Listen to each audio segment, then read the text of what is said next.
Station of Eagle Radio and KINA Sports. Trojan basketball is on the air. This is Countdown to Tip-Off for Southeast of Saline basketball on KINA Sports. Coming up, you're going to get a full preview of area games, analysis on this matchup, and keys to a Trojan win. Now let's head to the gym for Countdown to Tip-Off right here on KINA. Welcome back into Southeast of Saline Gymnasium. It's time for Tuesday night high school hoops, and Southeast of Saline is at home for the second consecutive time, this time to take on their rivals from Salina, the Sacred Heart Knights. Welcome in. Devin Haney along with Tyler Smith will bring you the first game of our doubleheader today. It is the ladies first as Southeast of Saline comes in after a big win against Ellsworth here in their home gym on Friday night. Meanwhile, Sacred Heart coming in on a hot streak of their own that we'll tell you about as we go through Countdown to Tip-Off here, brought to you by L&L Advisors. Then the second game of our doubleheader, always a fun, high-octane match to watch, and that is the Southeast of Saline guys taking on the Knights from Sacred Heart. That will be a game that is pivotal in the NCAA, as both these contests are. Southeast of Saline tries to protect their home floor and also complete the sweep of Sacred Heart this season. When we come back, we'll dig a little bit deeper into what the Sacred Heart team's been up to lately. It's been all good for the Lady Knights. We'll also give you an update on how the league standings look, as Southeast of Saline looks to go for 3 in a row in league play on the girls' side. Countdown to Tip-Off is brought to you by L&L Advisors with 3 locations, 2 of them in Salina and 1 in downtown McPherson. We're getting ready for a doubleheader of Southeast of Saline basketball right here on KINA. Are you looking for a local brokerage firm to help with your Medicare, life insurance, and annuities? L&L Advisors is the #1 local Medicare supplement and insurance specialist. Medicare can be confusing. Let the experts at L&L Advisors help make sense of it. Stop by one of 3 locations in Salina or McPherson and speak to an agent about the needs of your family. L&L Advisors, main office at 717 Roach, right off Crawford, and their second location in the Central Mall in Salina, and a new location in McPherson, based on honesty and trust. Contact L&L Advisors today. Whether on the field, court, or in the operating room, experience matters. A coach loves an experienced team just like a patient values an experienced doctor. Salina Ortho has ABOS board-certified physicians with over 40 years of orthopedic service. If you need help staying active or just want to discuss options regarding the newest techniques and services and specialties that Salina Ortho provides, see one of our trusted physicians or visit salinaortho.com. Salina Ortho, your voice, your choice, past, present, and future. Hi everyone, it's Lynelle Garrettson from SalinaHomes.com. It's a new Trojan basketball season and our coaches have devised a solid game plan. Just like basketball, to reach your goals in the real estate game, we need to have a dynamic game plan. I enjoy working with many of our Trojan supporters in all aspects of real estate. Upsizing, downsizing, investments, town or country. One call to me and we will get your personalized game plan ready to win. Go Trojans! Buy or sell, call Winnell at SalinaHomes.com. Salina Septic Services provides septic services including septic tank installation, inspection, and repair. In addition to professional septic tank services, we also provide portable restroom rentals. We have many options available, including his and hers portable restrooms and hand washing sinks. Setup, service, and removal are all part of our rentals. Whether you project a long-term construction job or a family gathering, we guarantee a clean porta potty. Find us today at SalinaSepticService.com, proudly supporting the Southeast of Saline Trojans. This is Trojan basketball on KINA.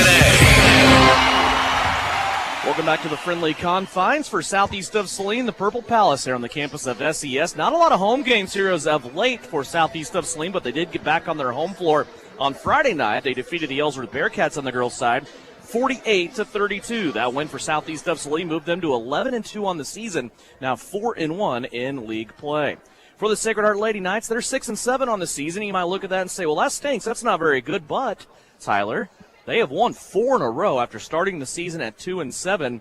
The Sacred Heart team seems to be settling in a little bit as they are now looking to move to 500 on the season.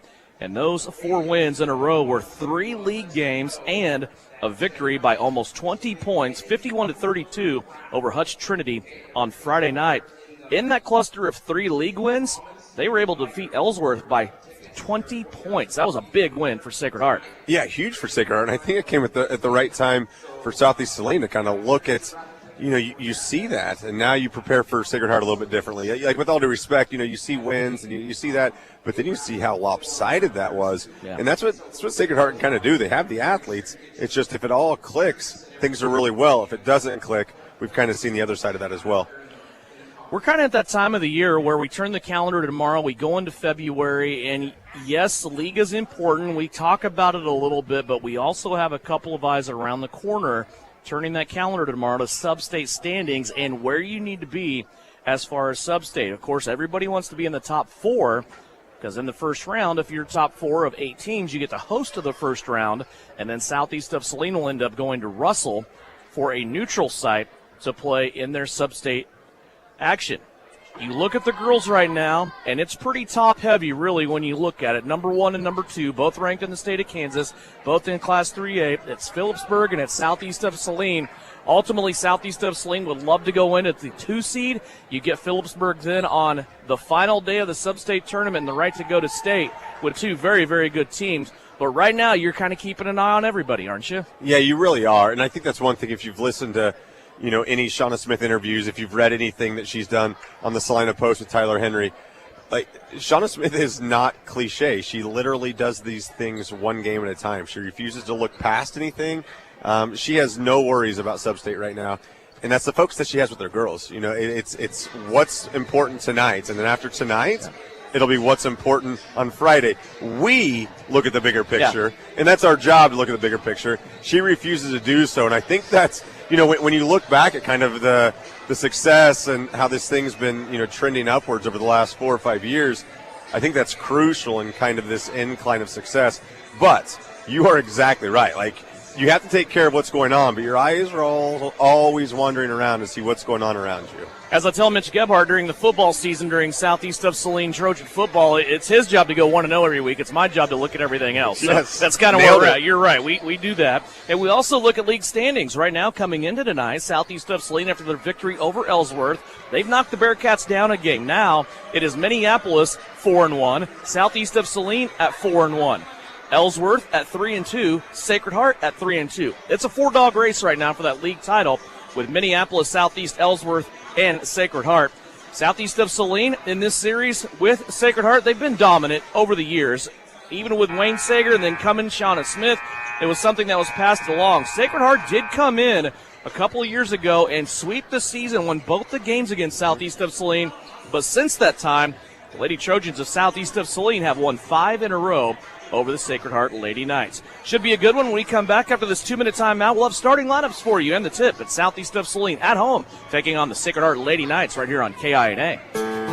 Frisbee Construction is a service organization for the commercial grain industry dedicated to giving you the best in planning, the best in quality, and the best of workmanship and overall the best value for your dollar since 1949. Frisbee Construction specializes in new construction as well as remodel and repair of grain handling facilities throughout the Midwest. Frisbee Construction Company in Gypsum has emergency crews available as needed. For more information, go to frisbeeinc.com. The Bennington State Bank proudly supports local sports and wants each student to know that their hard work and talent is noticed and appreciated.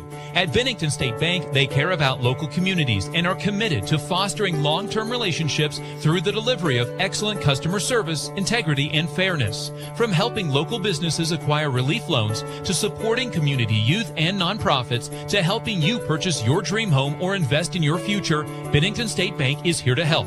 Give them a call to experience exceptional banking with hometown service. Bennington State Bank, your trusted hometown bank. Member FDIC.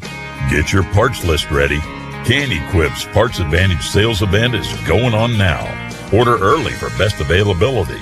Save on over-the-counter genuine CNH parts and get instant rebates on purchases of OEM engine oil for optimal performance. Lessen supply chain concerns by stocking up during Parts Advantage at Can-Equip in Salina. Terms and conditions apply. See store for details. Can equip you. You're telling me your driver turns you on remotely? It feels so good. One gentle touch of a handy remote or mobile app and my motor's running. And don't fret, my little pickup pal. New Image Audio installs these inside trucks, too. Oh, yeah. You'll want it when the winter chill hits. A remote start from New Image Audio for cars, trucks, even diesels. All systems remote and cell phone capable. Nationwide coverage. Get yours at New Image Audio on South Broadway. In Salina. You're listening to Southeast of Saline Hoops on KINA. Countdown to Tip-Off is brought to you by our friends at L&L Advisors. 2 locations in Salina and 1 in downtown McPherson as we get you ready here for the first game of our doubleheader. Stephen Haney, Tyler Smith here courtside high atop above the scorer's table at Southeast of Saline Gymnasium. Brian Dennett providing live stream video. If you want to watch this contest, it's paired video with the radio broadcast on SalinaPost.com. That's free of charge, and it's brought to you by our friends at Salina Ortho. Also, Big Sam Purdy producing and engineering back at Studio Central, making sure that we all get on the air and bring you high school basketball here tonight. It's a Saline County showdown between Sacred Heart and Southeast of Saline. For the Sacred Heart Lady Knights, they're under the direction of Carl Hines. They will start Katie Weiss, a 5'7 junior. She's the leading scorer for the Sacred Heart team at almost 13 points a game, 2 rebounds, and 2 assists. With her, Tessa Young, a 5'4 senior, averaging 4 points a game. Skylar Douglas is a sensational freshman for Sacred Heart. She's 5'6", averages 8.5 points a game, 3.5 assists, and 2 steals per game. Avery Eshelman, 6'1 junior inside, 8.5 points, also 6 rebounds a game. And Grace Gormley rounds out the starting 5 for the Lady Knights. The 5'9 senior averages almost 5 points a game and 5 rebounds per contest. For the Southeast of Saline ladies, they will start Brielle Potachik under the direction of Shauna Smith. Brielle is a 5'4 junior, averaging 7 points a game, 2 rebounds, and 2 assists. Lexi Jacobson, a 5'7 junior, averages 12 points a game. She's the team's leading rebounder at 6 rebounds per contest. Maddie Harris is a 5'5 junior, averaging 6.5 points, 3.5 rebounds, and 3.5 assists per contest. Then the 2 seniors, Reagan Getz, a 5'9 senior, averaging 12 points a game, 3 rebounds and 2 assists, along with Avery Castleman, a 5'8 senior, averaging 5 points, 3 rebounds, and 3 assists per contest. Shauna Smith is assisted by Steve Reedy.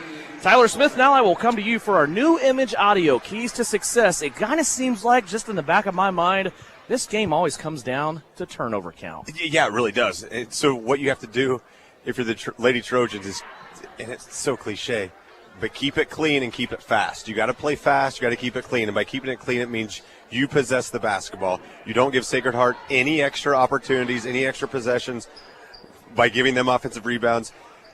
You keep it clean by keeping everybody out of foul trouble, and then you keep it fast. You run up and down the basketball court, because I think that's one thing we've continued to see as we see the 3 underclassmen that have kind of started to emerge a little bit the second half of the season, get more playing time, get more valuable minutes. That's what's going to be crucial as this season extends, as we hope there's a big postseason run.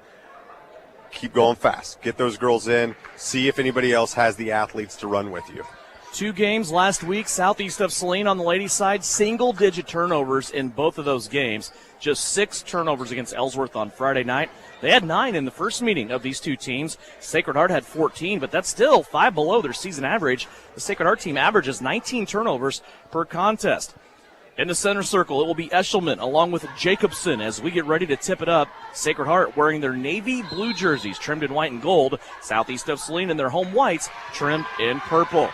Eshelman will win the tip. Sacred Heart starts out with the basketball. Bringing it across the timeline, working left to right.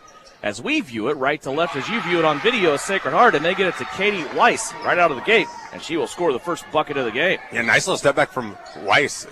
Nice little dribble in. Got the defender on the back foot. Nice little 19-footer from her. Reagan gets along the baseline. She'll throw it out now to Maddie Harris, who splashes home a 3. Maddie gets her first basket of the night, and she takes the lead right back for Southeast of Saline. And it looks like they only gave her a 2. I think that's something that Shauna Smith's talking to referee Jason Gordon right now. It might only be a 2, so we'll see if that comes up later on. Don't know that I like that. I can tell you I don't like it. Now they change it. Okay. I think there might have been a conundrum at the scorer's table on that because they had 3 up for Sacred Heart. We know Weiss's bucket was clearly a 2. She was about the elbow area, and they got it fixed now. It's 3-2. Southeast of Saline. Both teams scoring on their first possessions. Here's a shot now put up on the left-hand side by Douglas. She can't get it to go, but Tessa Young gets the rebound and puts it back in the cup. 2 different Lady Knights have scored on their way to leading 4-3. Here's Jacobson inside, pitches out to Castleman. They'll work it around the perimeter, now come back to Lexi Jacobson, high post. Here's a kick out now, Brielle Potacek. Her three-pointer won't go. Rebound being batted around. Jacobson has it, falling down, and it goes off the left hand of a Sacred Heart Lady Knight. Skylar Douglas had the last touch. It goes out of bounds and will stay with Southeast. And Devin, that all-star from Reagan Getz trying to get a rebound. She had no opportunity to get. Avery Eshelman had perfect positioning. Reagan tries to battle for it. Ball bounces around. It ends up going to Southeast. Inside, Lexi Jacobson got nudged under the basket a little bit. Now she's going to hit the floor after trying to get a rebound. Of course, she was the last one to touch it. No foul call means it's Sacred Heart basketball. And you're seeing, and Lexi needs no excuse to go 100 miles an hour, but you're seeing that from her again. She's been on the floor already 2 or 3 times. It's just always, it's all she has.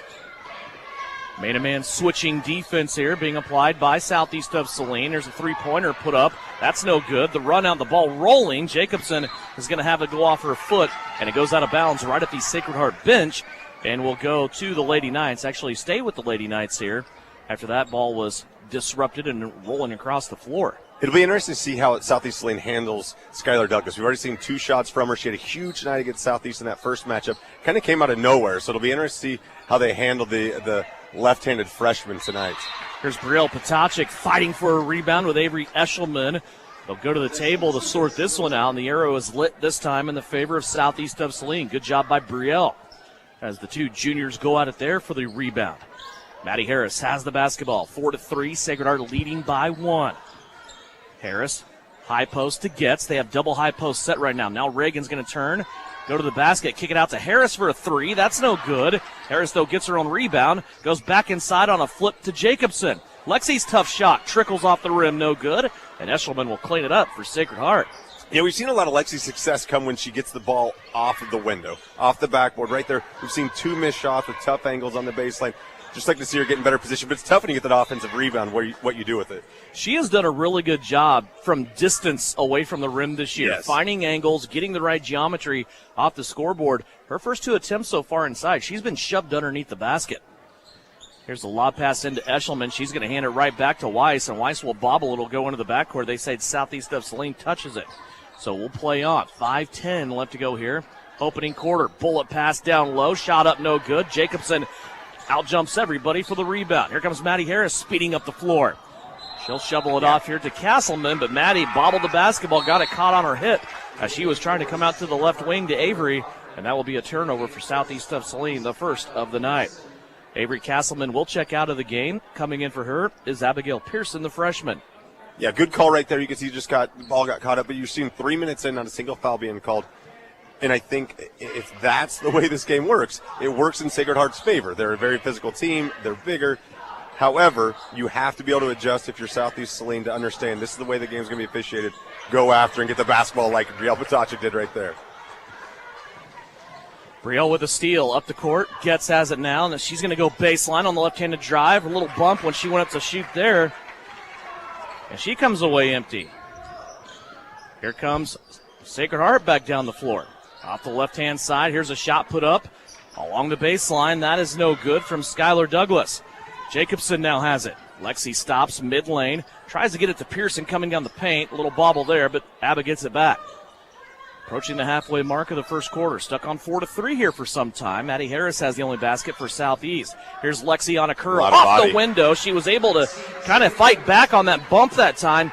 You can tell, I think it's clearly Sacred Heart's intention to get Lexi Jacobson underneath the basket. Yeah, and why not? Especially if the game's going to be called or not called like this, you have to adjust to that. Great job from Sacred Heart.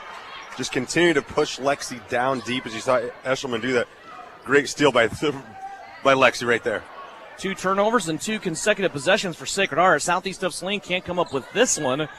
Pearson caught the pass from Harris and then sped up enough. She left it high off the backboard and no good. Came off the other side. The Knights have it back.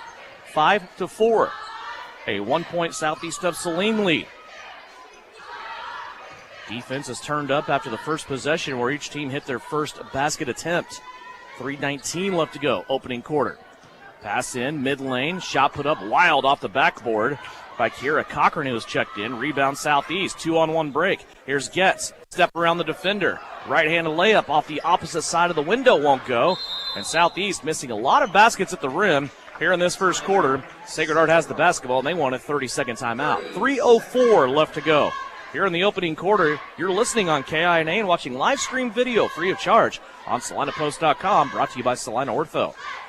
Citizens State Bank has been serving Kansans for over 100 years. We are a full-service bank that can service your personal, business, and agricultural lending and deposit needs. Citizens State Bank offers 24/7 convenience with mobile deposit, online banking, and our ATM conveniently located in front of the building. Stop by and see our friendly and helpful staff. Citizens State Bank at 600 Maple Street in Gypsum, Kansas. Citizens State Bank and Trust Company is a proud supporter of the Southeast of Saline Trojans. You're listening to Southeast of Saline basketball on KINA. 5-4 is the score. Southeast of Saline leads Sacred Heart. This is the girls' contest. First of the day. The boys will come up a little bit later this evening here. In the rematch from December. Seems like a long time ago. It does, doesn't it? Sacred Heart working through their offense here. Southeast of Saline continues to play man-to-man defense. Here's a drive now. Weiss wants to go all the way to the cup. Her left-handed layup, no good. Ball batted around, and Pearson will control it for Southeast. 2:30 left to go. First quarter. Pearson all the way down the floor, had the ball kind of stripped away a little bit there, but a contact foul called. It's our first foul of the game. And that's where things were getting interesting because, yes, there were some steps, but there was obviously some contact. And you were kind of wondering which way that call was going to go because that call was going to dictate a lot of how you attack this defense. And I think that's the right call right there. Katie Weiss got caught reaching in. Addison Rohr has checked into the game. Off the inbounds, they go into Getz. Beautiful spin move, but Reagan can't complete it. And now Sacred Heart comes away with the basketball. Numbers for the Knights, but now Southeast on their second wave. Get back nice on defense. And Maddie Harris with a steal, and then she's going to collect the foul against the Knights. What a defensive play by Maddie Harris. Yeah, what a great job, Maddie, showing hands up with the body. She beat Sydney Getz to the position. As soon as Sydney Getz kind of goes and braces herself, Maddie just grabs the basketball away. Great defensive play from Maddie Harris. 2:14 left to go. A couple more substitutions here. Such your Southeast lineup for you. It's Avery Castleman back into the game, along with Lexi Jacobson, Addison Rohr, Abba Pearson, and Brielle Potachik. Southeast with it, working it around the perimeter. Potachik will have it now, center of the floor. Sacred Heart playing man-to-man. Little 1-4 high set there momentarily for Southeast of Saline. Now a skip pass over the defense to Potachik, who stands on the right wing Southeast offense. Pearson will shoot the three. It's an air ball, no good. It goes out of bounds and back to the Sacred Heart Knights. Yeah, it's one of the things. If Abba doesn't get those feet set and the ball in that pocket that we talked about, last on Friday, it just doesn't look as natural. But when she gets the feet set, ball in the pocket, and it goes so much smoother, and I think her shooting percentage is obviously so much higher when she does that. But right there, a rush shot, just got to get everything settled. Tessa Young, Grace Gormley check back in. They're out there with Katie Weiss, along with Skylar Douglas and Megan Torrey. That's your Sacred Heart lineup on the floor right now. Deep post entry down low to Grace Gormley. She's going to turn. Has a poor angle at the backboard. Doesn't matter, though, that she missed the shot because the foul will be called. It's the first team foul on Southeast of Saline, and it belongs to Brielle Potachik, who got caught up in a mismatch. Yeah, it looks like got caught up in a switch down there. And, just one of those. Brielle bodied her up. It can go either way, but it looked like right there Gormley did a good job creating the contact and getting the opportunity for 2 free throws. Gormley's first free throw attempt is up and no good. 1:29 left to go. Try to tie the game here with her second free throw attempt on this trip. That one also too strong. Rebound to Lexi Jacobson. Outlet to the right-hand side. Here comes Brielle Potachik up the sideline. Pass to Castleman. Avery now looking, has two people in one spot at the same time. Now Pearson has it, top of the key. She'll swing it left to Jacobson. Quick step here by Lexi. She'll elevate over two Knights. That one won't go down, and now a rebounding foul will be called on Addison Rohr. Yeah, and again, another baseline move from Lexi. And Devin, I think you're exactly right. I think there's something in the game plan that says we're sending to the baseline, we're going to create contact, and if no contact's going to be called, we're going to make it a very physical game and see what Lexi can do. Basketball 101 will tell you don't give up the baseline unless you have help there, and that's an intended purpose. And it looks like that's what Sacred Heart's doing. They're letting these Southeast players go baseline into either a trap or into a bad spot behind the backboard.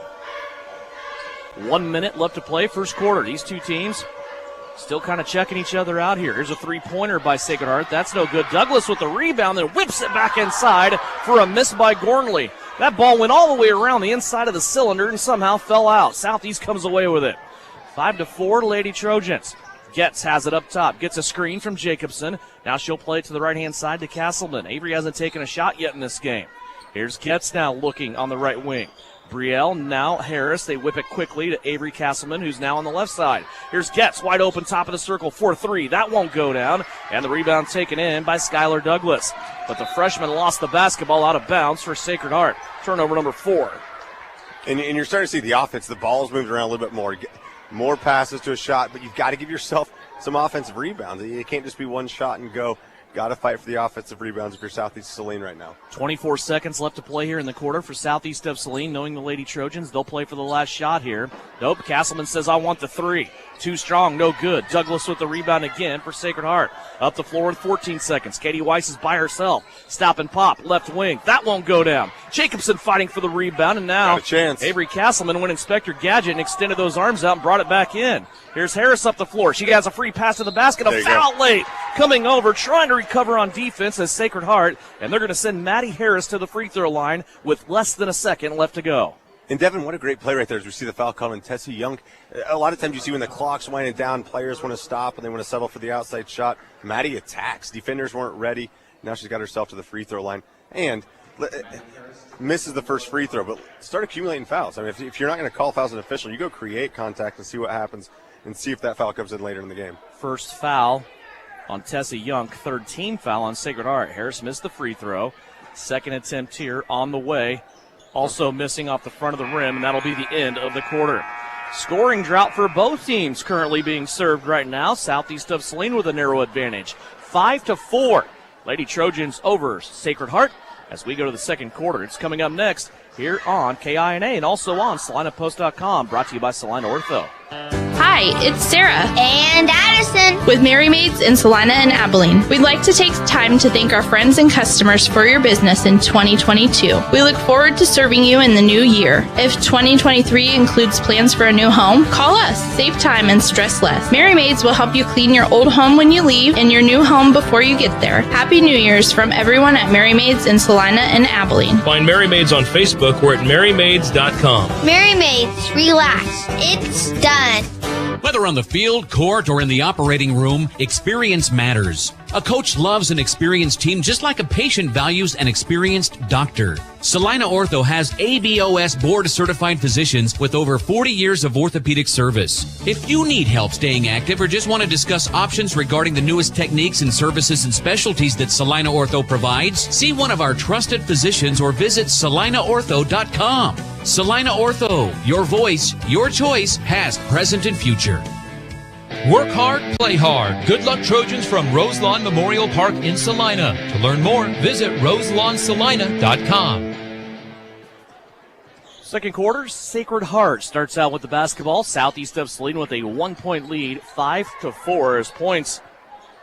Kind of like squeezing a turnip right now. Not a lot coming out, but these two teams playing really hard defensively here, kind of getting after each other. This has been fun to watch so far. Physical game, not a lot of fouls called, just 5 fouls in that first quarter. Here's a give-and-go opportunity now as Katie Weiss sails in on the right-hand side, and she'll get a bucket, her second of the game. 6-5, Sacred Heart underneath, gets again too far underneath the backboard, and the contact there being allowed.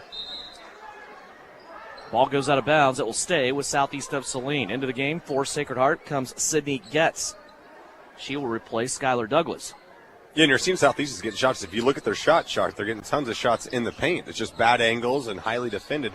At some point, either make those or figure out a way to get the ball out to the outside. Potacek for 3. Might have gotten partially deflected over here. She got closed up on right before she shot by Getz, and the ball came off to the right-hand side, didn't hit the rim. 1 minute into the second quarter, 6-5, Sacred Heart. They have the basketball. Weiss nearly lost it. Castleman there being disruptive defensively. Over to the right-hand side now, Getz with it. She'll come back to the left. Eshelman. Eshelman out in three-point territory. Now to the left to Gormley. Back to Weiss up top. Boy, Weiss and Castleman are having a battle, aren't they? Here's a step back by Weiss. That's no good. Clunks off the backboard, right-hand side. Brielle Potacek picks it up off the deck. Here comes Southeast of Saline. Castleman down low to Jacobson. Lexi collects the defense. Out to Brielle. Three-pointer. In and out, no good. Rebound still being fought for. And Brielle Patachi will get it off the tip from Jacobson. Here's Castleman's shot. That won't go down. And the rebound now on the deck. 3 players, 2 from two from Southeast. And the arrow this time will keep it with Southeast of Saline. And Devin, that's one thing we saw against Ellsworth. We saw a lot of 3-point opportunities. Look like they go in, come out. And that's one thing Shauna Smith continued to tell her players, like, continue to shoot the basketball. You have wide open threes. That's why we're here. Like, that's the strength of this team. Don't lose confidence. Keep putting those shots up, especially if they're within the offense, if they're wide open. Boy, Getz going to the rim. A lot of active hands in there. It's just the way this game's being called, and it's that way on both sides. I'm perfectly fine with that, but it's being disruptive. And I think that's something that Reagan needs to continue to do more. Attack. We talk about this all the time. Like, Reagan's an extremely strong athlete, and Reagan's really good from the free throw line. Like, the more opportunities she gets from the free throw line, the better it is for Southeast Saline. Over 80% on the season. Gets her first one to go. Second one also into the cup. So Reagan scores her first 2 points. That last foul whistled on Eshelman, her first. Sacred Heart with 14 fouls. Here's a steal by Jacobson. Lexi going back the other way. One-on-one against Douglas. Absorbs the contact, and now Lexi Jacobson will go to the free throw line. 5 turnovers for Sacred Heart. Jacobson will step to the stripe. She has 2 points so far. She has 2 free throws waiting on her. And in a game that started with 0 fouls being called, you're seeing that there's an aggression from Southeast Saline attacking the rim. Now that you've attacked the rim, all of a sudden 5 team fouls on Sacred Heart. You continue to do this, you're going to have a free throw advantage as we head into the second half. High bounce off the heel for Jacobson. It falls through. Friendly home rim there for Lexi Jacobson. Castleman will check out. Back into the game will be Abigail Pearson. Second free throw for Lexi. That one's too strong. And the rebound off the deck being collected by Katie Weiss.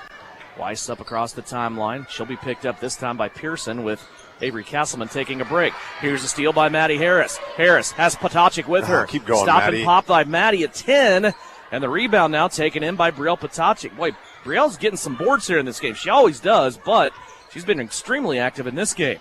Pearson on the left wing. She'll collect 3 nights. Now play it back to Jacobson for the jumper that goes down.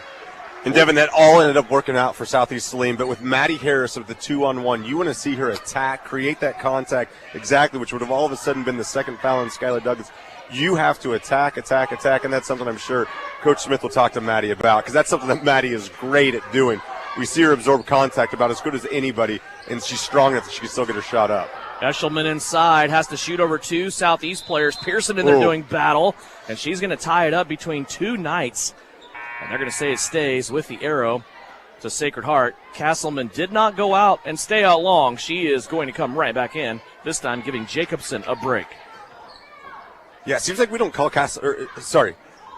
that play to Eshelman right there, we don't call Eshelman's name a lot, but it's just the big body down low that creates so much attention for the Southeast defense that you have to pay attention to. Here's a steal. A bad pass went off the hands of Kiera Cochran. Right back to Castleman. Castleman will take it away.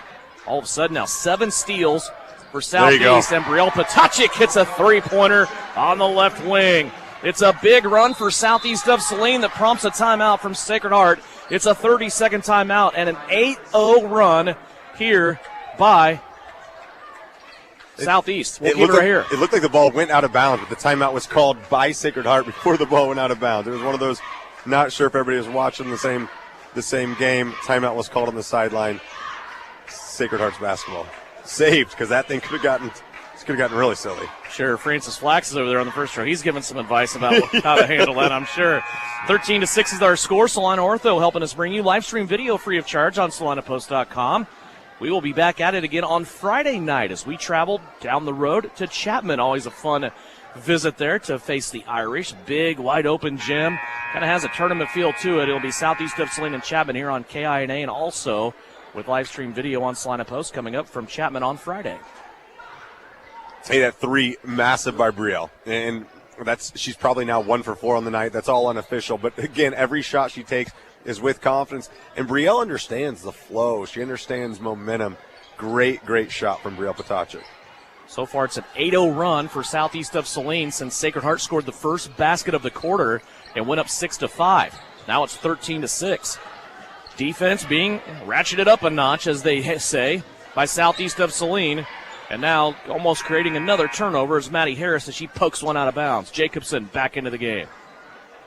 That timeout kind of played into Shauna Smith's hands, didn't it? You just took Lexi Jacobson out. You get another timeout to rest her.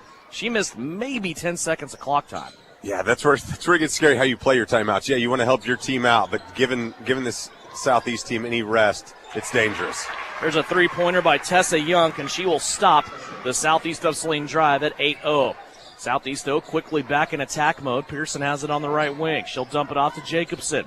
13-9 is our score. That basket desperately needed by the Knights. Harris with it on the left side. Now back to Brielle Potacik, top of the circle, middle of the floor. It's a five-out offense right now with Jacobson coming out, setting a high screen. Yeah, it's always interesting to see how the offense runs without Reagan and Maddie. It's very rare that it's without both those. As you see, Lexi, great job trying to penetrate to the paint. You see another arm, you see a foul. 16 foul in Sacred Heart. Tessa Young on another reach. That's her second foul.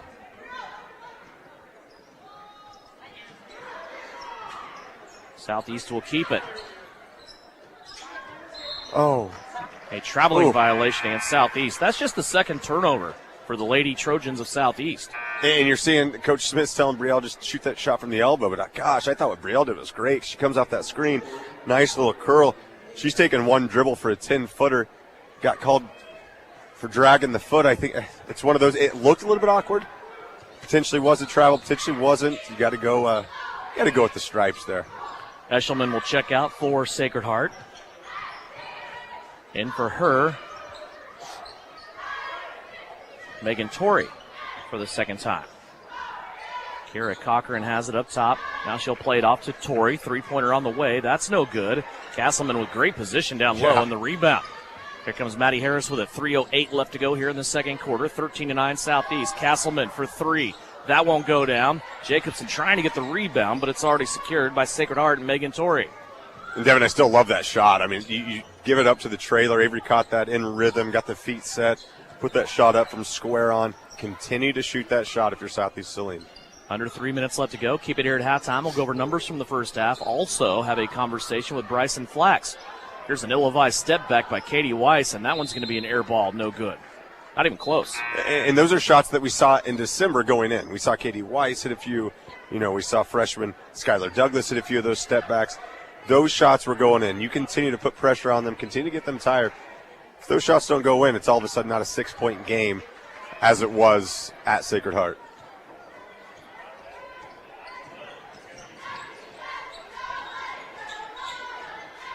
Maddie Harris apparently having some that was weird. Some gravity issues with the basketball. I don't know. Not sure. All of a sudden that ball took on a lead composition. Now Pearson will turn it over up top, traveling with the basketball. That's an unforced turnover. And again, you're seeing it right now. I mean, we talked about that timeout, how it kind of played into Southeast hands, but that timeout that the Coach Hines called is kind of, that changed the momentum. It was, 13-7 at the time. Everything's just kind of stalled again. We're just kind of stale. Let's see if Southeast can just blitz Sacred Heart like they did Republic County in the last 2 minutes the other night at the end of the first half. Here's a foul now on the defensive end on Abigail Pearson. That is her first. Team foul number 3 for Southeast of Saline.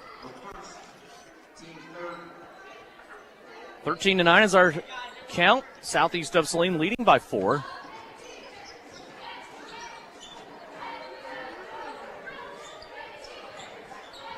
Playing defense here against the Lady Knights. 2 minutes left to go here in the second quarter. A lot of dribbling up top. Jacobson, I guess, wasn't close enough to accumulate the 5 count.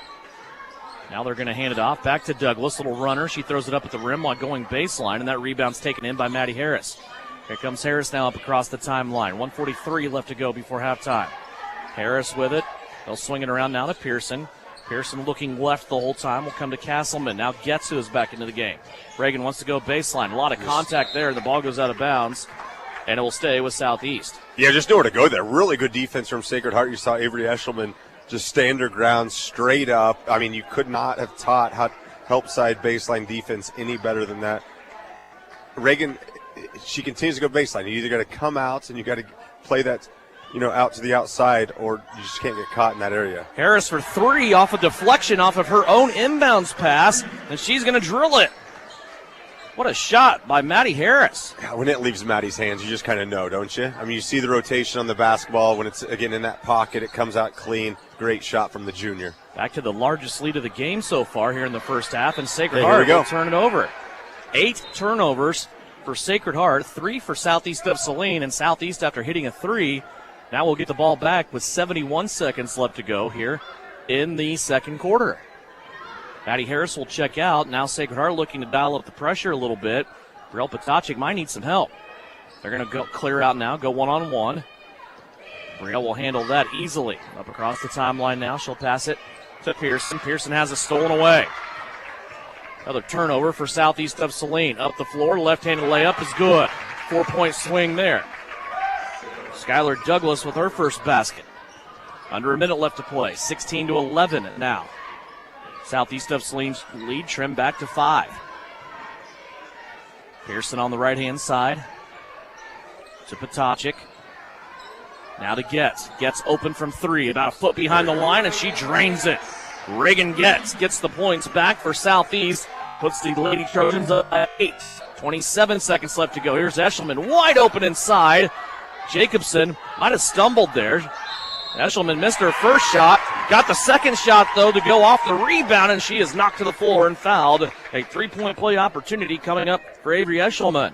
Yeah, it's a great play from Eshelman. We see her miss the initial shot. She goes back, fights through Lexi, through Abba, gets the ball. A lot of contacts, able to finish. Nice finish from the junior, Avery Eshelman. 20 seconds left to go. Eshelman trying to trim this to 5, and she does with a 3-point play and a free throw at the line. 19-14.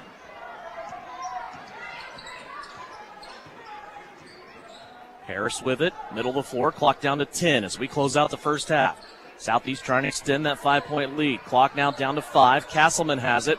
Here's a lob pass to the backside of the defense, broken up by Eshelman. That pass wasn't tall enough, and Sacred Heart's going to come away with it, and we are at the break. 19-14, our score here at the halftime break. It is a 5-point lead for Southeast of Saline as they lead Sacred Heart going into the locker room in the Knopf Auto and Truck Accessories halftime report. When we come back, we'll have numbers from the first half. We'll also have a conversation right after the break with Bryson Flex. We'll get his thoughts on the win against Ellsworth on Friday and also what's coming up here tonight against Sacred Heart. Once again at the half, the Trojans lead at 19-14 over Sacred Heart on KINA. Knopf Auto and Truck Accessories. Everything to bling out your ride in one place, including top quality lift kits, wheels and tires, bumpers, Jeep accessories, fender flares, bed covers, bed liners, step bars, even custom painting.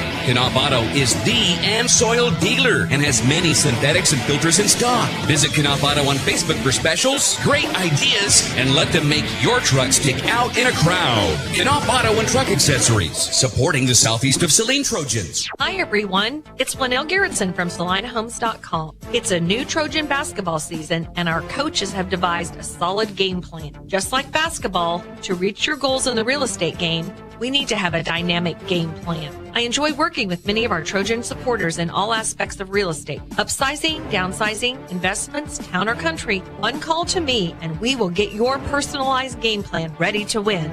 Go Trojans! Buy or sell, call Winnell at SalinaHomes.com. This is the Trojan Halftime Report. Coming up, a first half recap. Shot at the horn! Stats, interviews, and a look at other area games. Now, let's get back to the gym for Trojan Halftime on KINA. At the halftime break, 19-14, Southeast of Saline leading Sacred Heart at the halfway break of the girls' game by 5 points. Time now for our chance to catch up with Southeast of Saline head basketball coach Bryson Flax as we look forward to game number 2 of our doubleheader here tonight. It'll be Southeast of Saline and Sacred Heart. But before we do that, let's look back at Friday night, Coach. Back on your home floor for the first time in a long time. 63-43, you get the victory over Ellsworth. This was an Ellsworth team that was pretty pesky early on, 10-10 at the end of the first quarter, but you guys have a nice run starting about midway through the second quarter. You turn that into a 17-0 run and take a 12-point lead into the break at halftime. Your thoughts on the start of this game for your guys? Yeah, it was a little slow. It really came down to us. I thought we were taking okay shots. We just weren't knocking down shots. And anytime that you are playing zone or you're going against the zone, you got to be able to hit a couple shots or dissect it earlier than we were able to. It took us a little time to, feel it out. But, once we settled in, I thought we were pretty good. And our defense was pretty consistent all night. It was pretty solid. And we made their guys work for shots. And that's what we come out here to do. Continue that big run through the third quarter. You get up by as much as 21 points. You go through the fourth quarter, you end up winning by 20, 63-43. Do you find that you talked about the zone, and you've seen it many times this year, people try to combat not only your height but your athleticism with the zone defense sometimes. Some teams are really locked into that. Some teams might be playing it for the first or second time this year just because of you. On your end of it, do you find yourself maybe trying to match personnel sometimes? I know Case and Lilly was a big contributor to kind of getting that. We call him a zone buster just because he's so good from outside, but he was able to get inside of that zone and score some points. Yeah, he was, and Kaysen has improved so much because early on he's always been able to shoot it a little bit, but he's really taken a liking to putting the basketball on the floor and attacking a little more and even creating for others. But he did a really nice job. I thought we did a good job passing. Luke had a couple, hard rips and was able to get into some zone gaps. Yeah. It doesn't, one person's not going to beat the zone. We got to work together. And again, once we settled in, I thought we were all right against it. One thing I've thought you guys have done really well this year is taking leads that sometimes they've been small. I remember it was like, a 4-point lead at Beloit, and you guys came out and kind of blew it open in the third quarter. Your second halves have had a really strong start. This was a 12-point game. If you have a team that loses focus and they come out on the floor, that could easily go back to a 4 or 2-point lead if you don't take care of business. But instead, you come out and start the second half on an 8-0 run. Yeah, exactly. And it's testament to what our guys are just how locked in they are. It's not anything that myself, Douglas, or Coach Ross are saying at halftime or adjustments we're making necessarily. It's just, being who you are. And you talked about some teams zoning us that may, have 2 days of zone reps. Yeah.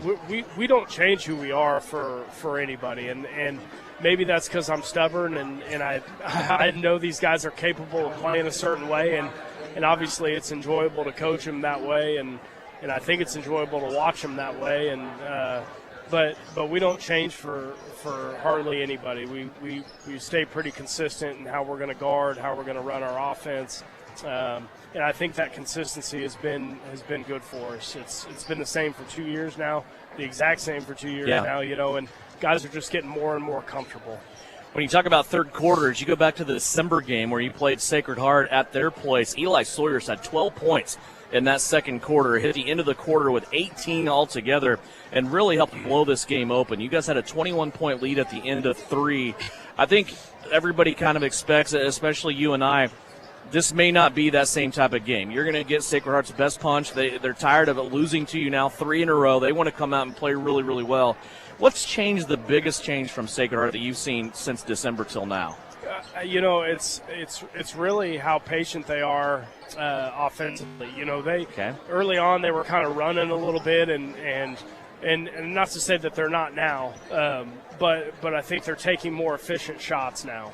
If you let the Mars kid or the Bogart kid step into a 3 at the top of the key, they got a good chance of knocking it down. Same with Ehrlich. You let him get his feet set, you let him step into it, he's got a good chance of knocking it down. Now, if we can run them off of spots and speed them up a little bit, that's where we have the advantage.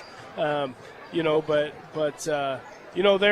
a work in progress when you lose somebody like Alex Disberger, who gave you multiple double-doubles, and not just double-doubles, but a double-double presence. Yeah. You know what I mean? And it takes a long time to figure out who you are and who's going to, contribute 2 or 3 here and 2 or 3 here, and they're starting to figure it out. You did a really good job in that first meeting on the boards, especially offensively. Were you able to get 20-plus points and second-chance points, getting offensive rebounds? What are your keys tonight? What do you want to see from your guys? Well, hopefully we shoot it better than we shot it the first night. Yeah. We got a bunch of offensive rebounds because we shot it pretty poorly. But, a lot of the same. I want us to come out and be us defensively, be a little better and help than we were that first time we played them, and then get on the run and be efficient when we're there. That's the key to us night in and night out. Best of luck to you. We'll talk to you after the game. Bryson Flax, head coach of the Southeast of Saline Trojans, his guys tonight will take on their friends from Salina and the Sacred Heart Knights. Halftime of the girls' contest, 19-14. We'll take a 90-second timeout. When we come back, we'll have numbers from the first half and get you all going here for third quarter action. Southeast of Saline leads at halftime. Brought to you by Knopf Auto and Truck Accessories. Southeast of Saline leading it on the girls' side at the break, 19-14 on KINA. Whether on the field, court, or in the operating room, experience matters. A coach loves an experienced team just like a patient values an experienced doctor. Salina Ortho has ABOS board-certified physicians with over 40 years of orthopedic service. If you need help staying active or just want to discuss options regarding the newest techniques and services and specialties that Salina Ortho provides, see one of our trusted physicians or visit salinaortho.com. Salina Ortho, your voice, your choice, past, present, and future. For some, Valentine's Day gifting is easy. For others, well, they need a little help. That help can be found at Salina Medical Aesthetics. Kiss those wrinkles goodbye with 10% off Botox, $100 off 1 milliliter syringe filler for kissable lips, $175 deluxe hydrofacial. Purchase one package laser hair removal, receive second package, equal or lesser value, 50% off. The best Valentine's Day gift can be found at Salina Medical Aesthetics. Follow SME on social and learn more at salinamedesthetics.org. The John Deere 6M started with the livestock and hay producer who needs a powerful loader tractor with incredible visibility and maneuverability to easily make your way around those tight corrals, feed your herd, and bale your hay. A strong tractor is equipped with the features you need to accomplish any chore. From 110 to 195 horsepower, the 6M is fully customizable, so you get everything you need and nothing you don't. Visit your local Prairieland partners for details. Delivering the right solution. Prairieland Partners. You're listening to Southeast Trojan Hoops on KINA. Devin Haney, Tyler Smith back here as we are rounding out the halftime break. Time now for a check of stats from the first half. Let's go over offensive numbers for you. Brought to you by Citizen State Bank in downtown Gypsum. Bank where the Trojans bank, and that's in beautiful downtown Gypsum at Citizen State Bank. Right now leading all scorers is Maddie Harris. Her 2 3-pointers give her 6 points. 5 points for Lexi Jacobson. 5 points also for Reagan Getz. 3 points for Brielle Potachik. Southeast of Saline in that first half hit 4 3-pointers, 12 of their 19 points. For Sacred Heart, they're being led by Tessa Young with 5. She has a 3-pointer of her own. 3 points for Avery Eshelman, 4 points for Katie Weiss, and 2 points for Skylar Douglas. Southeast of Saline, 3 of 6 from the free throw line, while Sacred Heart is 1 out of 3. Sacred Heart with 7 turnovers. Southeast of Saline with a little bit of a flurry there of turnovers on their own. In the second quarter, they have 5 turnovers here at the break. Tyler, your keys to success now after you've seen 2 quarters and 2 quarters to go. Well, Devin, I mean, this is exactly kind of what we thought tonight's game would be. You're definitely not going to hang a picture of this game up in the Basketball Hall of Fame in Springfield, but it's 2 rivals. They're going at it. It's not pretty basketball at times, and sometimes it is. But it's who's going to stick with it, who's going to keep fighting, who's going to keep going. And I'm sticking with what we said earlier. You got to keep it fast. You got to keep it clean. Right there, fast and clean. Lexi Jacobson from 5 feet away. Great entry pass, great offense, great finish from Lexi. Lexi was 7. She has put this Southeast of Saline lead back to 7, but Sacred Heart answers right away. Skylar Douglas with her second bucket of the night. Southeast of Saline with a Getz. Thought about the 3. Now she's going to go right into the teeth of that defense. Again, gets way too low. Back behind the basket, and a deflection by Sacred Heart. They'll take the ball away up the floor. Grace Gormley will score on a nice feed. Her first basket. She's the 5th Sacred Heart player to score in this game. And I would say right now, after Coach Hines or Coach Smith, you went to halftime thinking everything's going fine, just got to hit more shots. And I think both coaches are probably saying that exact same thing. There's a big screen up top. Maddie Harris maneuvers her way around it. A 3-pointer won't go down. It will stay with Southeast of Saline after the deflection. Clay Center leads Chapman as we check the Bennington State Bank scoreboard. At halftime, 16-11. Chapman will be our opponent on Friday at their place. Now a foul on Reagan Getz as she fouls Gormley down low after the missed shot. That is Reagan's first foul. Yeah, just bad, and not bad position for Reagan, just really good position from Gormley down low. And there's nothing you can do. There's one of those when you go up and the hands all of a sudden go, you either got to take them away quickly or you're going to get called for the foul, and that's what happened right there. Here's a poke by Brielle Potacek as Sacred Heart started to go to the baseline. Skylar Douglas thought she would test Potacek, and Brielle there to poke it out of bounds. It will stay with the Lady Knights as they will inbound in the corner nearest to their bench. Baseline sideline meet. Weiss gets it in. She will play it now to Tessie Young. She works her way to the middle of the paint. Ball being poked around a couple of times. Douglas has it, but she's not under control. She actually double dribbled with it. No call. Very and bizarre. now a pass across the paint to Grace Gormley for 2. Yeah, it looked like the ball, she lost complete control without anybody else touching it. Actually picked it up with both hands and put it back down. Now a steal. Douglas has it. 21-20. Inside, Eshelman trying to give Sacred Heart the lead. She stumbles into the paint. Now out to Douglas. Douglas will try a hanging jumper. That's no good. And Jacobson with the rebound. Now she is going to be tapped from behind. She gets it away, though, to Maddie Harris. Harris drives. She'll play it out to Potacek. Brielle, a little head and shoulder fake. She'll feed Getz for 3. That nearly hit the backboard and went in. And now a rebound by Douglas on the other side. And here's the issue. We're seeing Lexi. We're seeing Jacobson, and Potacek kind of gave a half-willed attempt at the offensive rebound. Nobody else is there. Just Sacred Heart come down, drill a big 3 from Tessie Young. Tessie Young nails a 3, and coming out of the locker room, it is a 9-2 Sacred Heart run, and the Knights lead it by 2. 23-21, a 30-second timeout, as we will keep it right here. Other games that we will keep an eye on as we go through the rest of tonight on the Bennington State Bank scoreboard. Republic County at Beloit. That's the only other NCAA matchup tonight. Salina Central, they get to travel all the way to almost what is not Kansas anymore in Arch City.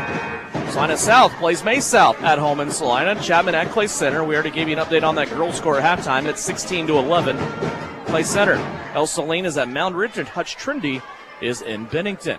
Here it's 23-21, and boy, what a great start for Sacred Heart here, Tyler. Starting the second half, a 9-2 run. Yeah, and you're seeing an animated Shauna Smith in that huddle right there. It like almost challenging her players to attack, and you kind of, I could see her give like jab steps and like acting like she's, juking people out. She's saying, not that. Go straight to the basket. And I think that's something we continue to see. Create the contact. See what happens. Make the officials make a call. The more you try to avoid it, the more awkward you're getting yourself in bad positions. Here's Maddie Harris in the middle of the lane. Ooh. She plays it out to Getz. That ball missed badly. And now Sacred Heart pulls it out. Up leading the break is Eshelman. She is going to have a layup on the right-hand side. Fed from Katie Weiss. Yeah, strong finish from Eshelman. I think right there, Maddie Harris or somebody got away with a foul. Really strong finish from the junior. So an 11-2 run out of the locker room for Sacred Heart. Pearson back into the game for Southeast of Saline. Here's Jacobson down low. Had to get a entry pass, and Pearson showed her crossover to Katie Weiss, and Weiss took it away. 3 turnovers here in the third quarter for Southeast of Saline. Gormley down low. Out to Eshelman for 3. That won't go down. Potacek with the rebound. 4:45 left to go here in the third quarter. Pearson again on the left-hand side. She'll play it back to Brielle. Big crossover here by Potacek. Now to Harris. Harris gets the screen from Jacobson. She'll fire the long 2. That won't go down. Rebound being batted around. It's going to be on a run out to Skylar Douglas, but Harris there to stop the ball and take it away. She just totally stripped the basketball. Now we'll go all the way to the cup for the layup. Okay, Devin, Maddie Harris knows that freshman Skylar Douglas is predominantly left-handed. A freshman, and she's great with her left hand, not so much with the right hand. She attacked that left hand, knew the freshman couldn't cross over, stole the basketball. Great layup. Let's see if that transitions to more success. No, it doesn't. There's a three-pointer by Skylar Douglas. 5 points in the quarter. It's a 5-point Sacred Heart lead. And you love challenges like this, right? I mean, you're at home. You had a lead. All of a sudden we're seeing, things. Who's going to be the player that steps up right now for Southeast? Just says, all right, I got you. We're fine. Just slow things down. Have things run through me. Potacek with the basketball. She comes through the defense now to Pearson. Pearson wants to drive baseline. Spin move inside. And Abbott has had a rough night. She has struggled, but that move right there is exactly why she's on the floor. You're right. I mean, Abbott just does things that that she shouldn't do. Like right there, that's a silly play unless it goes in. I mean, she's so good. Nice little spin move. Dropped on that pivot foot. Great play from the freshman.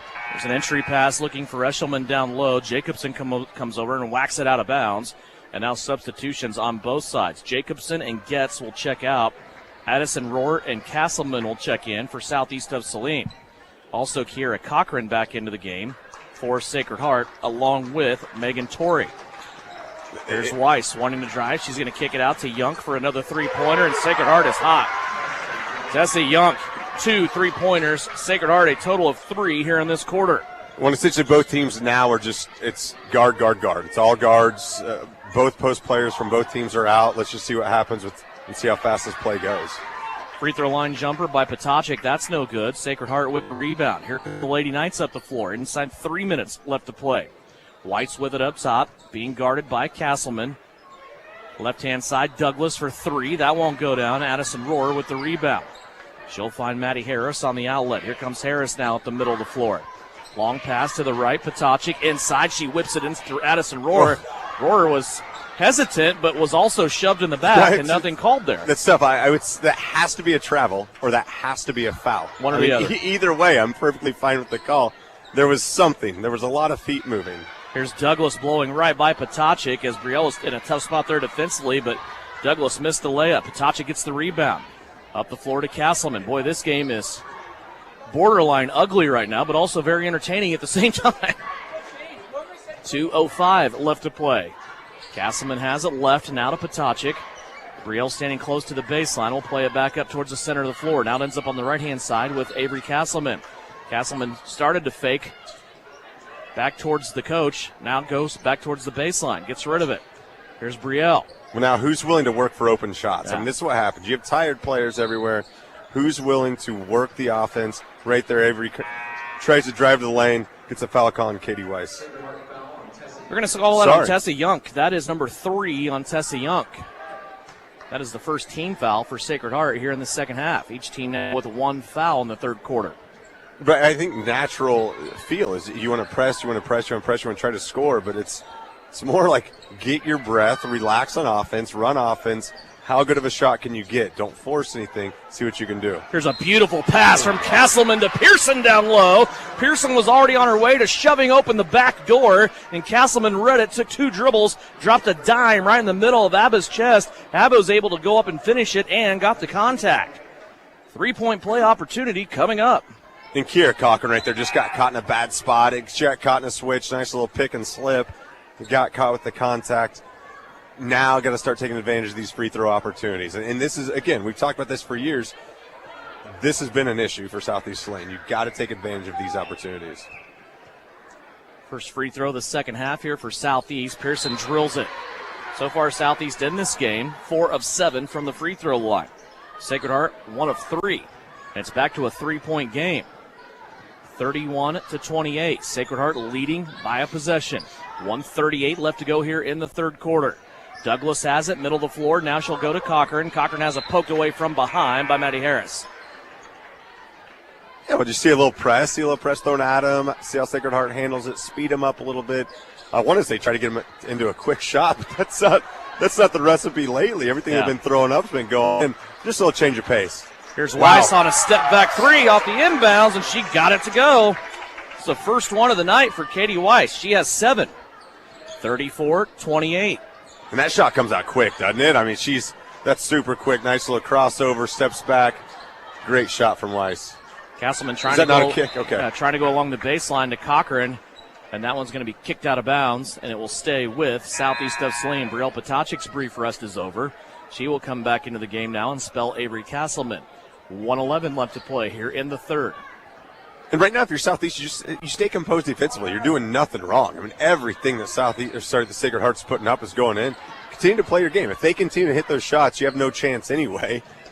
Just continue to play defense, continue to play your game, and see what happens. Off the inbound, Getz missed a guarded 3. Then Brielle Potocik had the ball roll off her foot towards the out-of-bounds line. Brielle hit the deck and saved it, and Shauna Smith we'll call a 30-second timeout. We'll take it as well. 1 minute left to go here in the third. It's a quick 30 here on KINA. Hunters, don't miss the 2023 Whitetail Summit. This is an opportunity to hear from some of the most highly regarded experts in the whitetail management field. Our event will feature Dr. Bronson Strickland from Mississippi State University and Don Higgins, founder of Real World Wildlife and co-host of the Chasing Giants podcast, as well as Wes Delks, a Higgins outdoor consultant. This event will include a meal and exclusive show specials from our sponsors. Doors open at 9:30 a.m. Saturday, February 18th at the Tony's Pizza Event Center. Go to phillipseed.com for more details. This is Trojan basketball on KINA. Rounding out the third quarter, 1 minute left to go, 34-28. Sacred Heart with the lead, playing defense here against Southeast. Jacobson for three. That one too strong, won't go. Rebound taken in by Eshelman for Sacred Heart. 45 seconds left to play here in the third quarter. Southeast of Saline got game number 1 of this season series in December. Sacred Heart trying to answer it back and keep their winning streak alive. The Sacred Heart team has won 4 in a row after starting the season at 2-7. Right now, Sacred Heart holding the basketball, keeping their momentum, and trying to take at least that 6-point lead into the fourth quarter. A lot of dribbling up top by Skylar Douglas. Now Getz will close in on her. Still a lot of dribbling. Katie Weiss has it now. She takes a glance at the clock, plays it back to Douglas. 10 seconds left. Watch Maddie just take away that left hand. Watch her. Look at that. Maddie took the ball away. Now to Brielle Potacik. 4 seconds left. Long pass to Jacobson. Oh, wow. Has her shot blocked by Eshelman, and that will be the end of the quarter. A good defensive play by Southeast, but an even better one by Sacred Heart as we close the third quarter. On to 4. 34-28, our score. Sacred Heart leading Southeast of Saline here on KINA. Suburban Appliance Center is your official dealer for Traeger grills. Check out this 6-in-1 versatile unit that grills, bakes, smokes, roasts, braces, and barbecues. Suburban is your exclusive dealer for the Traeger Timberline series, and they have your Traeger spices too. Suburban Appliance Center, they are locally owned and they offer appliance brands like Amana, KitchenAid, Whirlpool, and of course Maytag. Suburban also offers exceptional service. Suburban Appliance Center, 1900 South 9th. Maybe you don't play quarterback or make the highlight reel. Maybe you're not a high school athlete anymore. But just like an athlete, you can get first-class orthopedic care from Salina Ortho. Their doctors and staff strive to get you back to an injury-free, pain-free life as quickly as possible. Salina Ortho has a doctor on call 24/7 for all orthopedic injuries. So next time you're injured, trust the experts at Salina Ortho. Your voice, your choice, past, present, and future. See them online at salinaortho.com. You're listening to Southeast of Saline Hoops on KINA. 8 minutes on the clock. Fourth quarter is here. 34-28 our score. Sacred Heart leading Southeast of Saline by 2 possessions. Lady Knights will also start the quarter with the basketball. It is Getz, Harris, Jacobson, Pearson, Potacik on the floor for Southeast of Saline.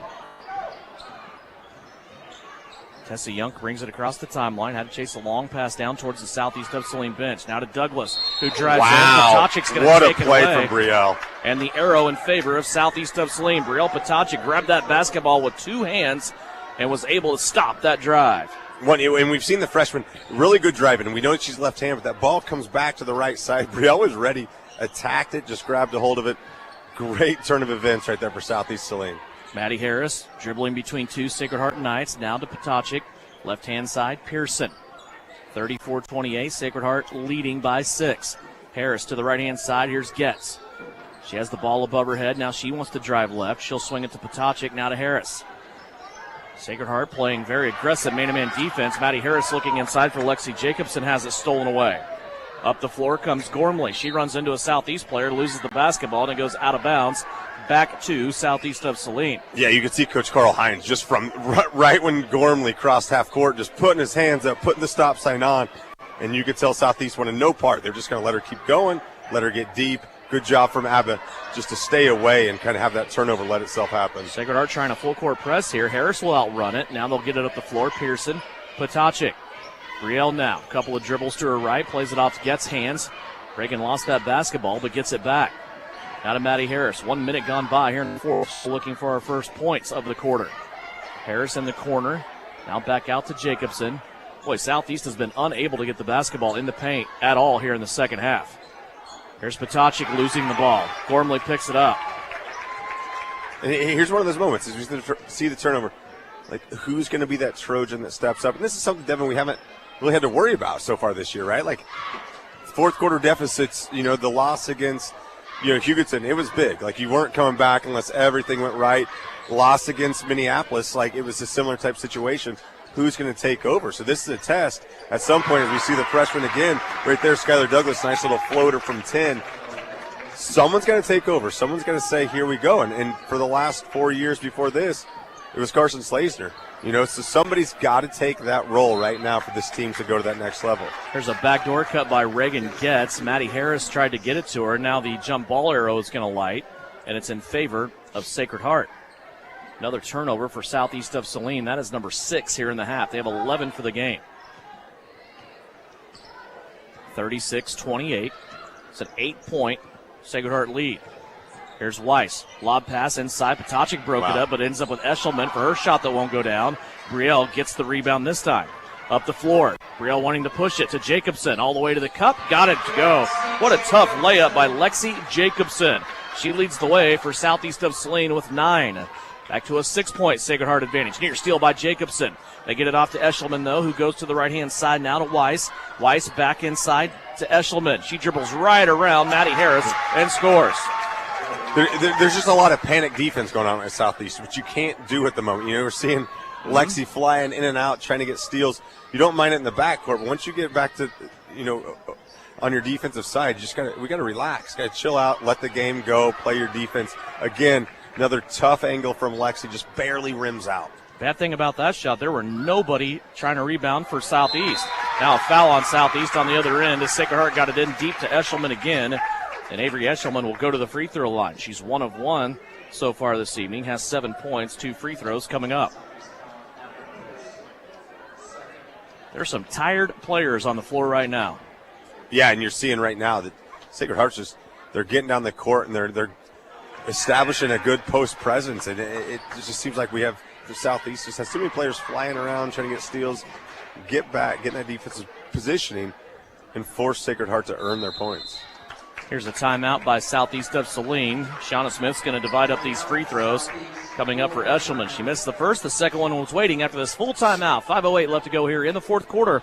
38-30. Sacred Heart leading Southeast of Saline on KINA. Insurance is something we all need in our business, home, car, and life.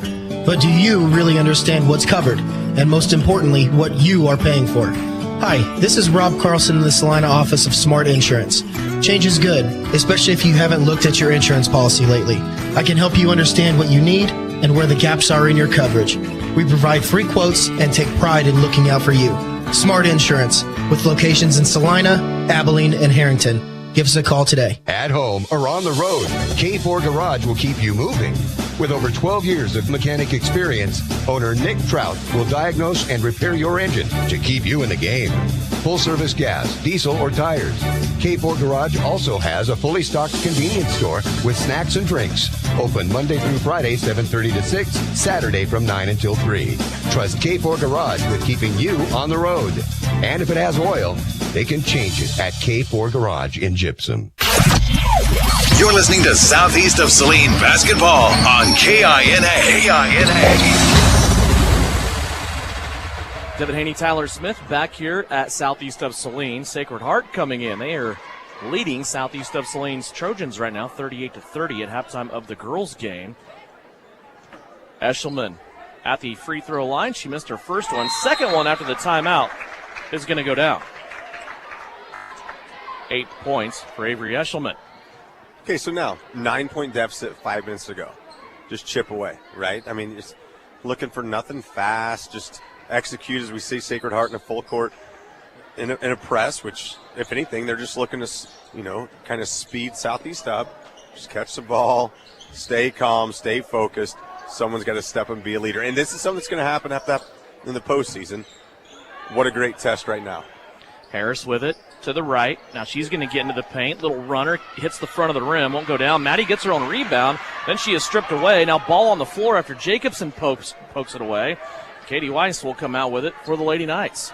And if you talk about those 50-50 balls, I mean, we're seeing players from both teams flying all over the place. Yeah. I mean, it's great. It's great to watch. You know, you've mentioned many times how entertaining this is because you see 2 teams, 10 players just going at it the entire time they're on the floor. Weiss trying to drive and get inside. She's going to absorb a foul from Maddie Harris. And that'll be the 3rd team foul for Southeast of Saline. For Maddie Harris, that is her first. And at some point, if you want to start thinking long game, all right, 4:22 left, only 3 team fouls on Southeast Saline. Be super aggressive. See if you get a couple more just so you know if you're in that 2-minute mark, minute and a half maybe. Great finish again from the lefty freshman, Skylar Douglas.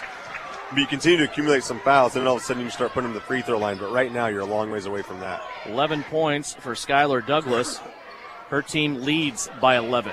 Here's Patochik for a 3-pointer. Boy, Southeast needed that. They did. Big shot, Brielle coming through, taking this now back down to a single-digit lead of 8. And again, just chip away. Play defense. Give yourself more possessions than Sacred Heart gets. Give yourself offensive rebounds. Make sure Sacred Heart doesn't get second chances as Sacred Heart calls a timeout. Timeouts right now coming probably more than anything to rest some of these players. A full timeout, we'll take it as well. 3:46 left to go. 41-33 Sacred Heart here on KINA.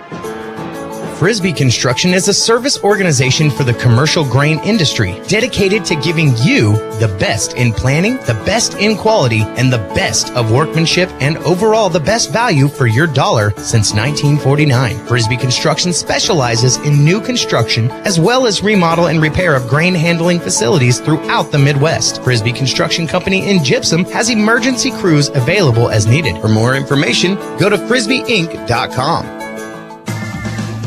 Hunters, not only can we fill up your tanks 24/7, but we've stocked ammo for your sporting needs. Our wide variety will get you stocked up. We have new orders coming every week. Whether it's opening day or to shoot clay, we've got what you're looking for. We have the largest selection of ammunition in southern Saline County. During regular business hours, you can get your favorite pizza and snacks to have enough energy to win the day. Asaria Oil and Hardware, located in Asaria at the corner of Center and Main. We'll fill you up. You're listening to Southeast Trojan Hoops on KINA. 41-33. Sacred Heart leading by 8. They have the basketball. Clay Center leading Chapman 24-19 going into the 4th quarter. Chapman, the opponent, coming up for Southeast of Saline on Friday this week. Sacred Heart with the ball. Up top with it. Yunk fires it off to the right-hand side to Torrey. Torrey back to Douglas. Douglas immediately going to that left hand, gets into the paint, now kicks it out to Weiss. Weiss being guarded by Castleman. Up to Yunk. And it looks like a really aggressive defense. I mean, Douglas got free, gets to so the good lane. at the left hand. Brielle. Wow. Brielle Patochik with the rebound. That's unofficial, just 5 off the top of my head. I can think Brielle has at least 3 offensive. I can think of 2 big defensive rebounds. Harris for a big 3. Got it to go. Let's go. Maddie Harris has 11. That is her 3rd three-pointer of the night. Lead back down to 5. Here's a poke and a steal by Harris all the way to the cup. Got contact, can't get the shot to go. Here comes Pearson banging in. Go up with Harris it. has it back with it. Now she's going to want to reset offense. Looking inside, Pearson's all alone. Bounce pass, hesitation by Abba, and she scores. Abigail Pearson has 7. This lead has been cut to 3. 2:38 left to go. Now whatever thoughts that Sacred Heart had of maybe stalling out and playing for layups probably has gone to the trash can. Here's a drive by Weiss into Harris. They're going to call a block. I think it's a good call. But that's one of those, you get caught up in it. And if you're Maddie, you're just, everything's rolling. You're tired as heck. She tries to slide over, tries to get the feet set. A little bit deep, a little bit late. Love it, though. Love the shot that she was trying to take right there. We were talking about who's going to take over. The last 2 minutes, it was Maddie Harris that just took over right there. Katie Weiss at the free throw line has 2 free throws waiting on her. After the second foul from Maddie Harris, it was the 4th team foul. Katie Weiss makes the first free throw. It's her first attempt of the game. She has 8 points. Second one coming up.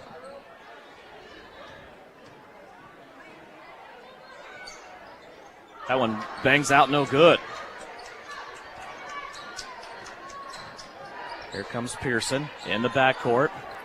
Kira Cochran shadowing her. Backdoor to Getz. Kept the pivot foot. A lot of people want to travel. Goodness. Now goes high post to Jacobson. Jacobson got bodied up twice. They get the second foul, and it's a shooting foul that Jacobson will have going to the free throw line. Lexi Jacobson, 1 of 2 from the stripe here tonight. That's the third team foul on Sacred Heart. And again, we're seeing Lexi go to the bucket, a lot of contact. Potentially wasn't called earlier on, called right there. Buries the free throw. Again, I don't know. Put the pressure on the officials. Attack and see if they're going to make a call. And right there, it paid off for Southeast of Saline.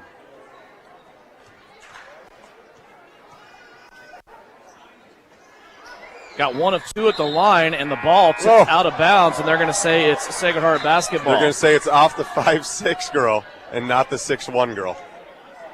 42-39. Lexi Jacobson in Southeast has trimmed this down again to 1 possession, 3 points.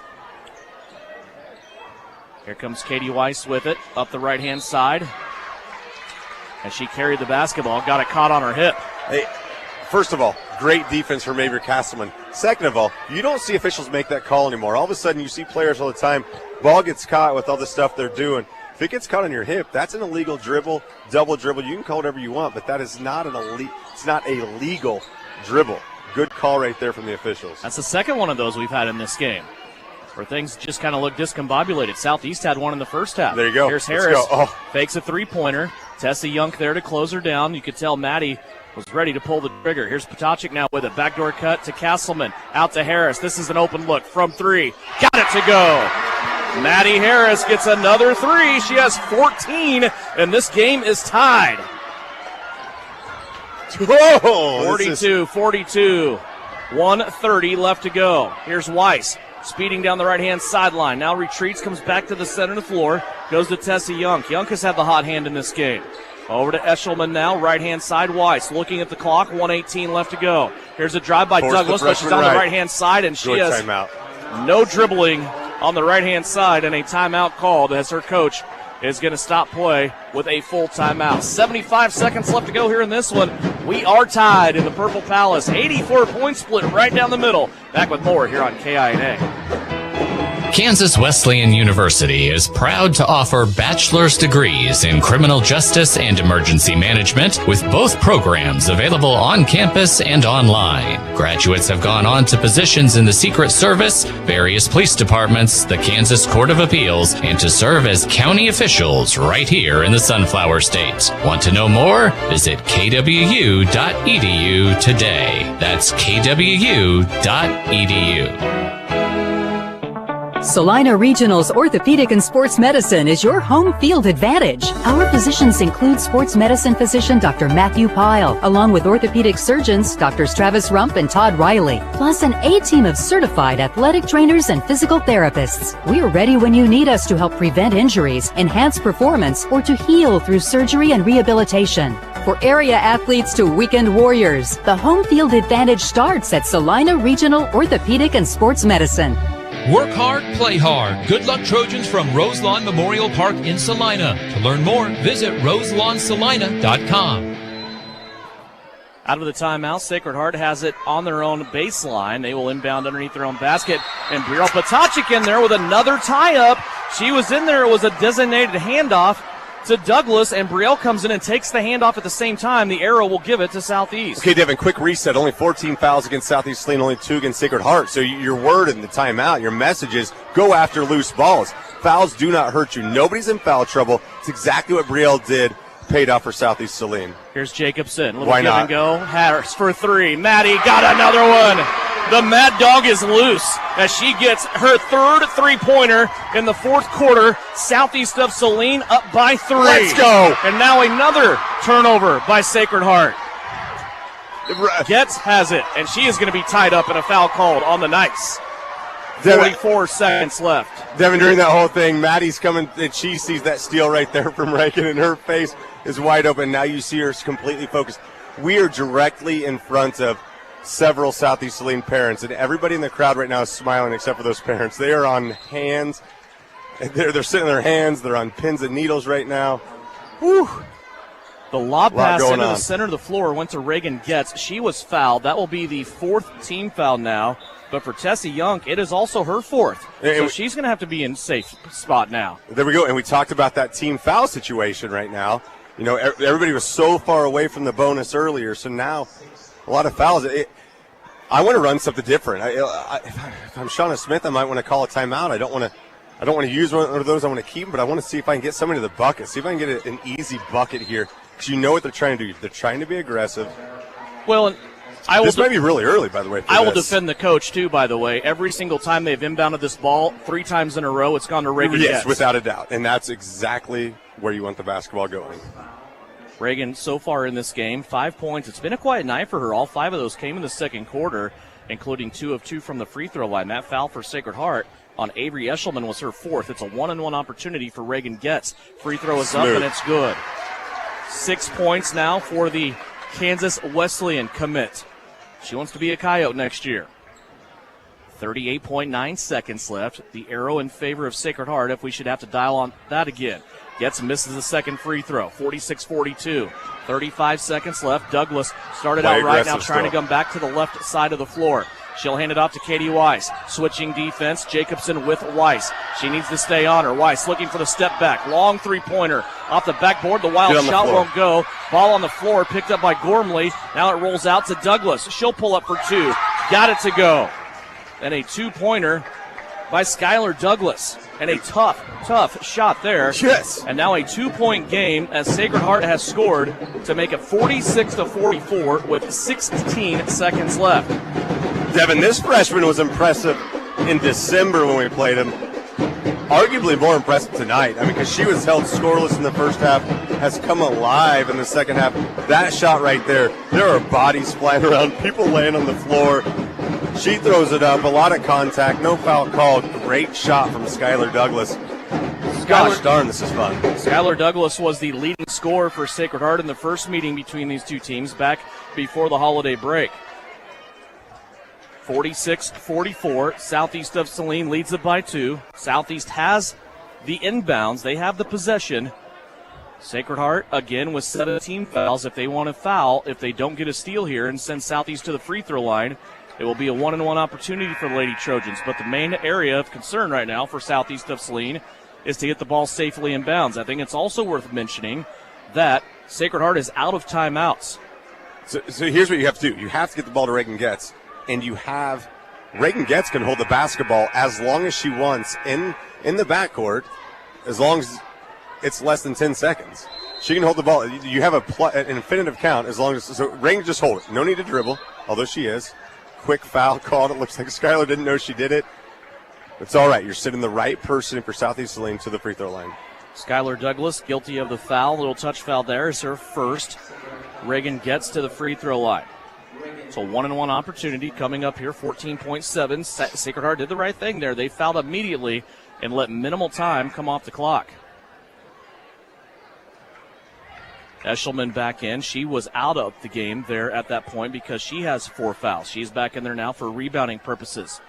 Gets front into the 1-and-1. Too strong, no good. Jacobson leaps for the rebound. Ball scores free. Sacred Heart has it. Clock is not running. Clock is still not running. Clock is still not running.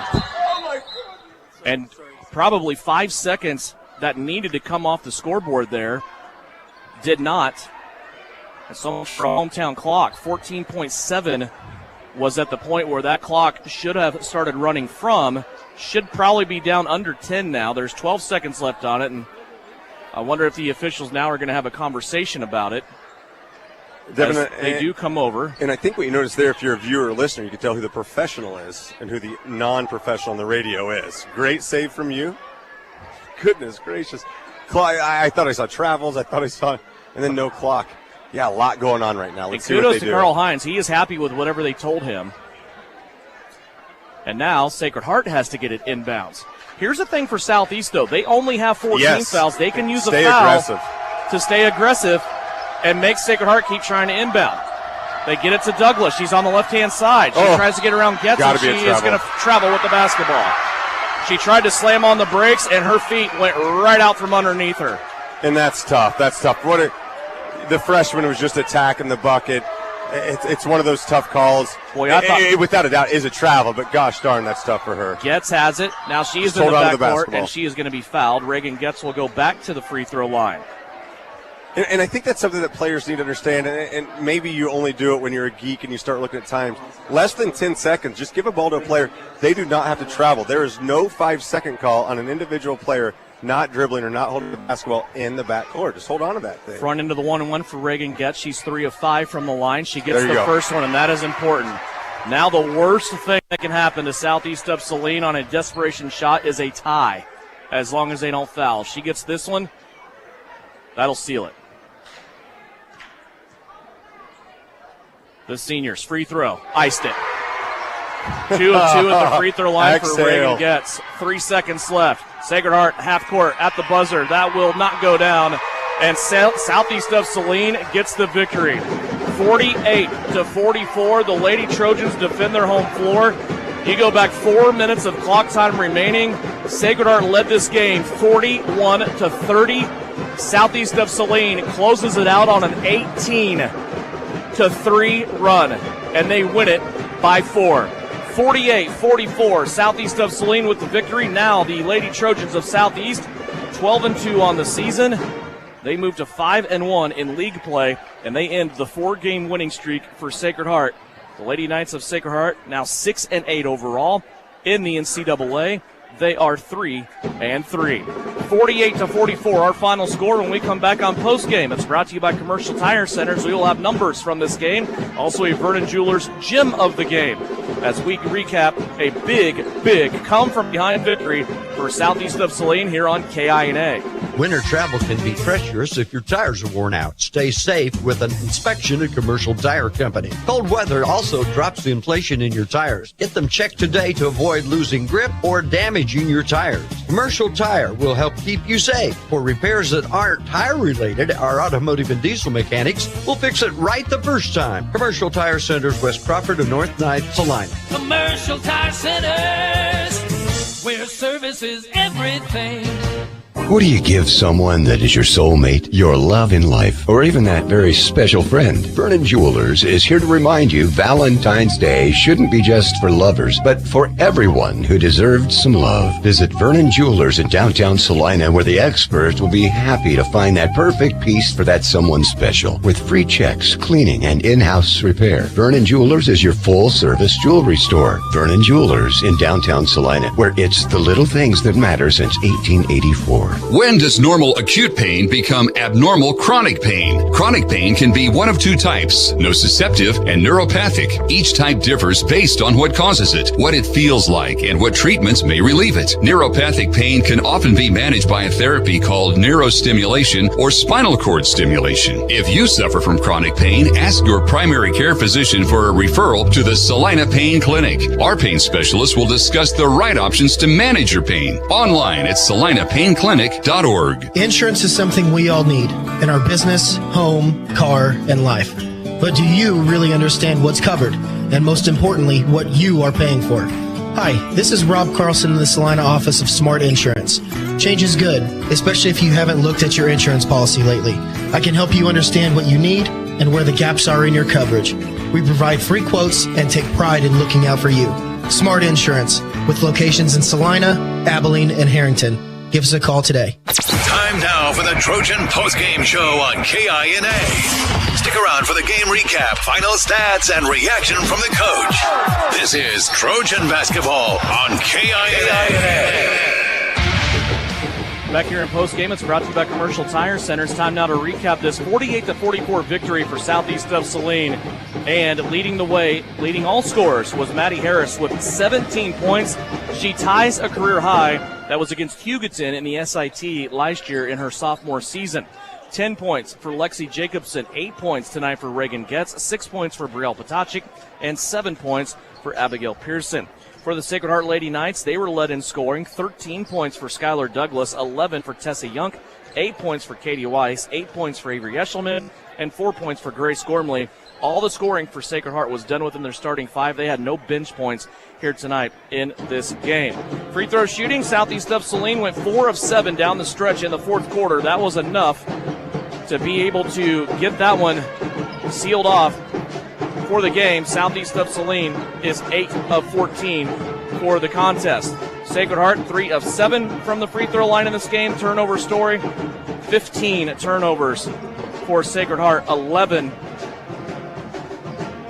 is for Southeast of Saline. 48-44, our final score. And again, the real story here is Southeast of Saline coming back, led by Maddie Harris. Maddie has a career high ties a career high of 17 points scoring. She had 5 3-pointers in this game. And you go back to 4 minutes left. 41-30 was our score. Southeast of Saline was down by 11 points. And they end up coming back to win this game. Tyler, just an unbelievable victory for Southeast. Yeah, Devin, I mean, just to kind of recap the whole thing. First of all, Sacred Heart, we talked about this kind of off air before the game. There's so much talent there. Like, at the 2A level, I don't know if there's a more talented 6 and 8 team. It seems like year in and year out, the talent is there. It's just that the amount of wins don't always reflect the talent they have. And they showed it again tonight. I mean, goodness gracious, taking Southeast Saline down to the absolute wire. But you can look at every single Southeast player, and you can do the same thing for Sacred Heart. But we could highlight an important piece that a Southeast player did tonight. I mean, Avery Castleman didn't do a lot in the scoring column, played amazing defense all night. You look what Abigail Pearson chipped in. Brielle Patachik comes in, huge defensive plays, was great cleaning the glass, a lot of rebounds, great defensively. You go down to Reagan with the free throw line. You go down to Lexi just running up and down the court, doing what she does. But it was Maddie Harris. I mean, Maddie Harris did things. I mean, she took over the fourth quarter. We talked about the 17 points.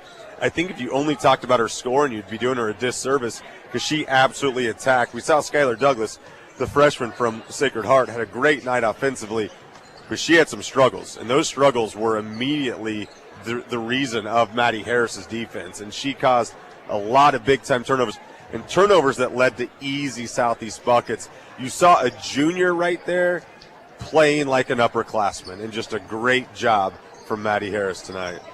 Big victory for Southeast of Saline. Can't wait to talk to the coach about it. We'll do that at halftime of the boys contest. Once again, 48-44, Maddie Harris, our Vernon Jewelers gem of the game. She ties a career high of 17 points. Time now to turn the corner. We're about 9 minutes away from tip-off of the boys contest. It's Southeast of Saline and Sacred Heart, and it's coming up after this here on KINA.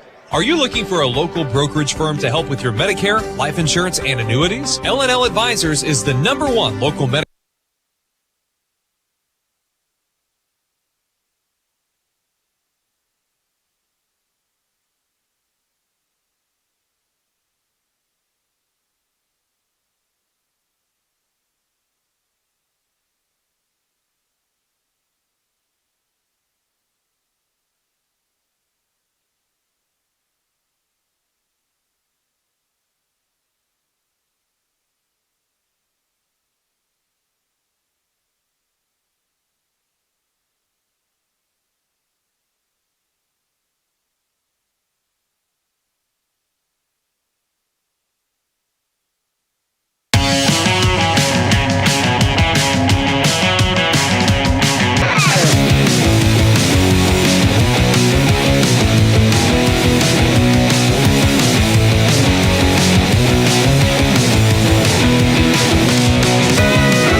Zone, and you've seen it many times this year. People try to combat not only your height but your athleticism with a zone defense sometimes.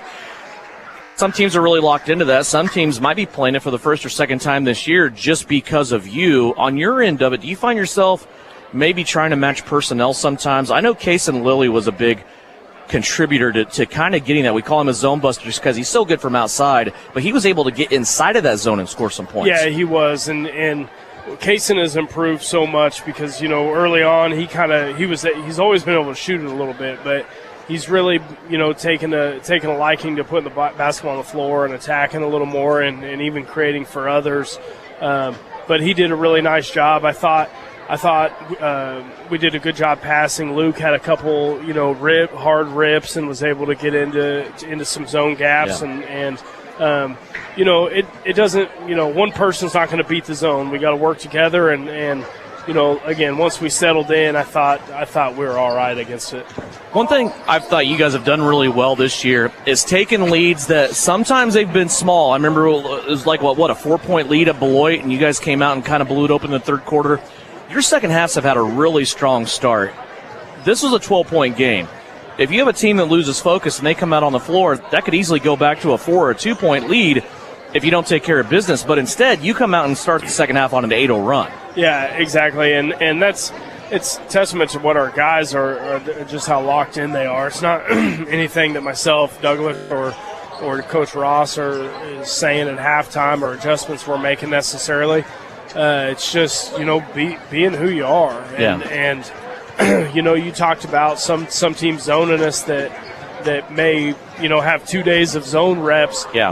We don't change who we are for anybody. And maybe that's because I'm stubborn and I know these guys are capable of playing a certain way. And obviously it's enjoyable to coach them that way. And I think it's enjoyable to watch them that way. And but we don't change for hardly anybody. We stay pretty consistent in how we're going to guard, how we're going to run our offense, and I think that consistency has been good for us. It's been the same for 2 years now, the exact same for 2 years now. You know, and guys are just getting more and more comfortable.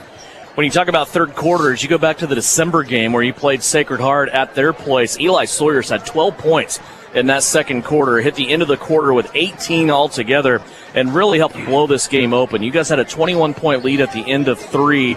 I think everybody kind of expects, especially you and I, this may not be that same type of game. You're going to get Sacred Heart's best punch. They're tired of it losing to you now 3 in a row. They want to come out and play really, really well. What's changed, the biggest change from Sacred Heart that you've seen since December till now? You know, it's really how patient they are offensively. You know, early on they were kind of running a little bit, and not to say that they're not now, but I think they're taking more efficient shots now. And you know, if you let the Mars kid or the Bogart kid step into a 3 at the top of the key, you know, they got a good chance of knocking it down. Same with Ehrlich. You let him get his feet set, you let him step into it, he's got a good chance of knocking it down. Now, if we can run them off of spots and speed them up a little bit, that's where we have the advantage. You know, but you know, it's a work in progress when you lose somebody like Alex Disberger, who gave you multiple double-doubles, and not just double-doubles, but a double-double presence. Yeah. You know what I mean? And you know, it takes a long time to figure out who you are and who's going to, you know, contribute 2 or 3 here and 2 or 3 here, and they're starting to figure it out. You did a really good job in that first meeting on the boards, especially offensively. Were you able to get 20-plus points and second-chance points, getting offensive rebounds? What are your keys tonight? What do you want to see from your guys? Well, hopefully we shoot it better than we shot it the first night. Yeah. We got a bunch of offensive rebounds because we shot it pretty poorly. But, you know, a lot of the same. I want us to come out and be us defensively, you know, be a little better and help than we were that first time we played them, and then get on the run and be efficient when we're there. You know, that's a key to us night in and night out. Best of luck to you. We'll talk to you after the game. Bryson Flax, head coach of the Southeast of Saline Trojans. His guys tonight will take on their friends from Salina in the Sacred Heart. Citizens State Bank has been serving Kansans for over 100 years. We are a full-service bank that can service your personal, business, and agricultural lending and deposit needs. Citizens State Bank offers 24/7 convenience with mobile deposit, online banking, and our ATM conveniently located in front of the building. Stop by and see our friendly and helpful staff. Citizens State Bank at 600 Maple Street in Gypsum, Kansas. Citizens State Bank and Trust Company is a proud supporter of the Southeast of Saline Trojans. Whether on the field, court, or in the operating room, experience matters. A coach loves an experienced team just like a patient values an experienced doctor. Salina Ortho has ABOS board-certified physicians with over 40 years of orthopedic service. If you need help staying active or just want to discuss options regarding the newest techniques and services and specialties that Salina Ortho provides, see one of our trusted physicians or visit salinaortho.com. Salina Ortho, your voice, your choice, past, present, and future. APAC Kansas Incorporated has been building the heartland from the ground up for over a century. From the supply of aggregate materials, hot mix asphalt, and concrete to the construction of roads and bridges, we do it all. You've seen our trucks, and now we want to hire you. APAC in Salina is growing, and we are hiring for all positions. From truck drivers to mechanics, general laborers, and construction, APAC has your next career. For more details, visit the job links page at salinapost.com. Great pay and benefits, APAC is an equal opportunity employer. This is Tammy Bedreau at the Bank of Tesket. If you're looking to purchase your new home in the near future, I want you to know we offer a variety of loan options to finance your home purchase. I would love an opportunity to be your lender. Give me a call or stop in today to learn more. We are local lenders making local decisions. The Bank of Tesket, committed to those we serve. MLS number 712440. Equal housing lender, member FDIC. Stardust Trophy in downtown Salina is your full-service headquarters for trophies and awards for club and sporting events. But did you know Stardust Trophies also makes employee name tags with your company logo? They engrave executive awards like desk clocks and pen desk sets. They imprint artwork and photos on t-shirts, coffee mugs, mouse pads, even personal calculators. Stardust Trophy carries clear sports ball holders on wood bases for treasured or autographed balls from footballs to golf balls. Go to Full Service Stardust Trophy, 121 South Santa Fe, downtown Salina. Start the new year with a new ride from Home Automotive. Hi, this is Tim Holmes. Right now is a perfect time for you to come see us and start 2023 with a new vehicle. We have the biggest selection of new Buicks, GMCs, and Chevrolets, with more vehicles arriving every day. With Kelly Blue Book Instant Cash Offer from Home Automotive, you'll know that you'll get the most for your trade.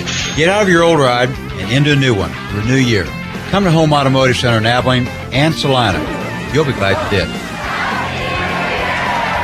The Appliance Center. It's where you go to shop for washers, dryers, kitchen appliances, furniture, pellet grills, TVs, and so much more. If you are looking for a local, family-owned business, visit the Appliance Center. We're in the big red and white building on South Broadway in Salina. Come experience the Appliance Center difference. The winter season may be here, but paintball fun is still waiting for you at Elite Sports. Elite Sports Paintball Complex, located 5 miles south of Salina, is open for special winter hours. Get the group together and visit Elite Sports on Saturdays and Sundays this winter from 11 until 4. Elite Sports features low-impact paintballs for the beginners or little ones, so everyone can have more fun. Visit them online at salinapaintballcomplex.com. Elite Sports Paintball Complex, open and waiting for you this weekend.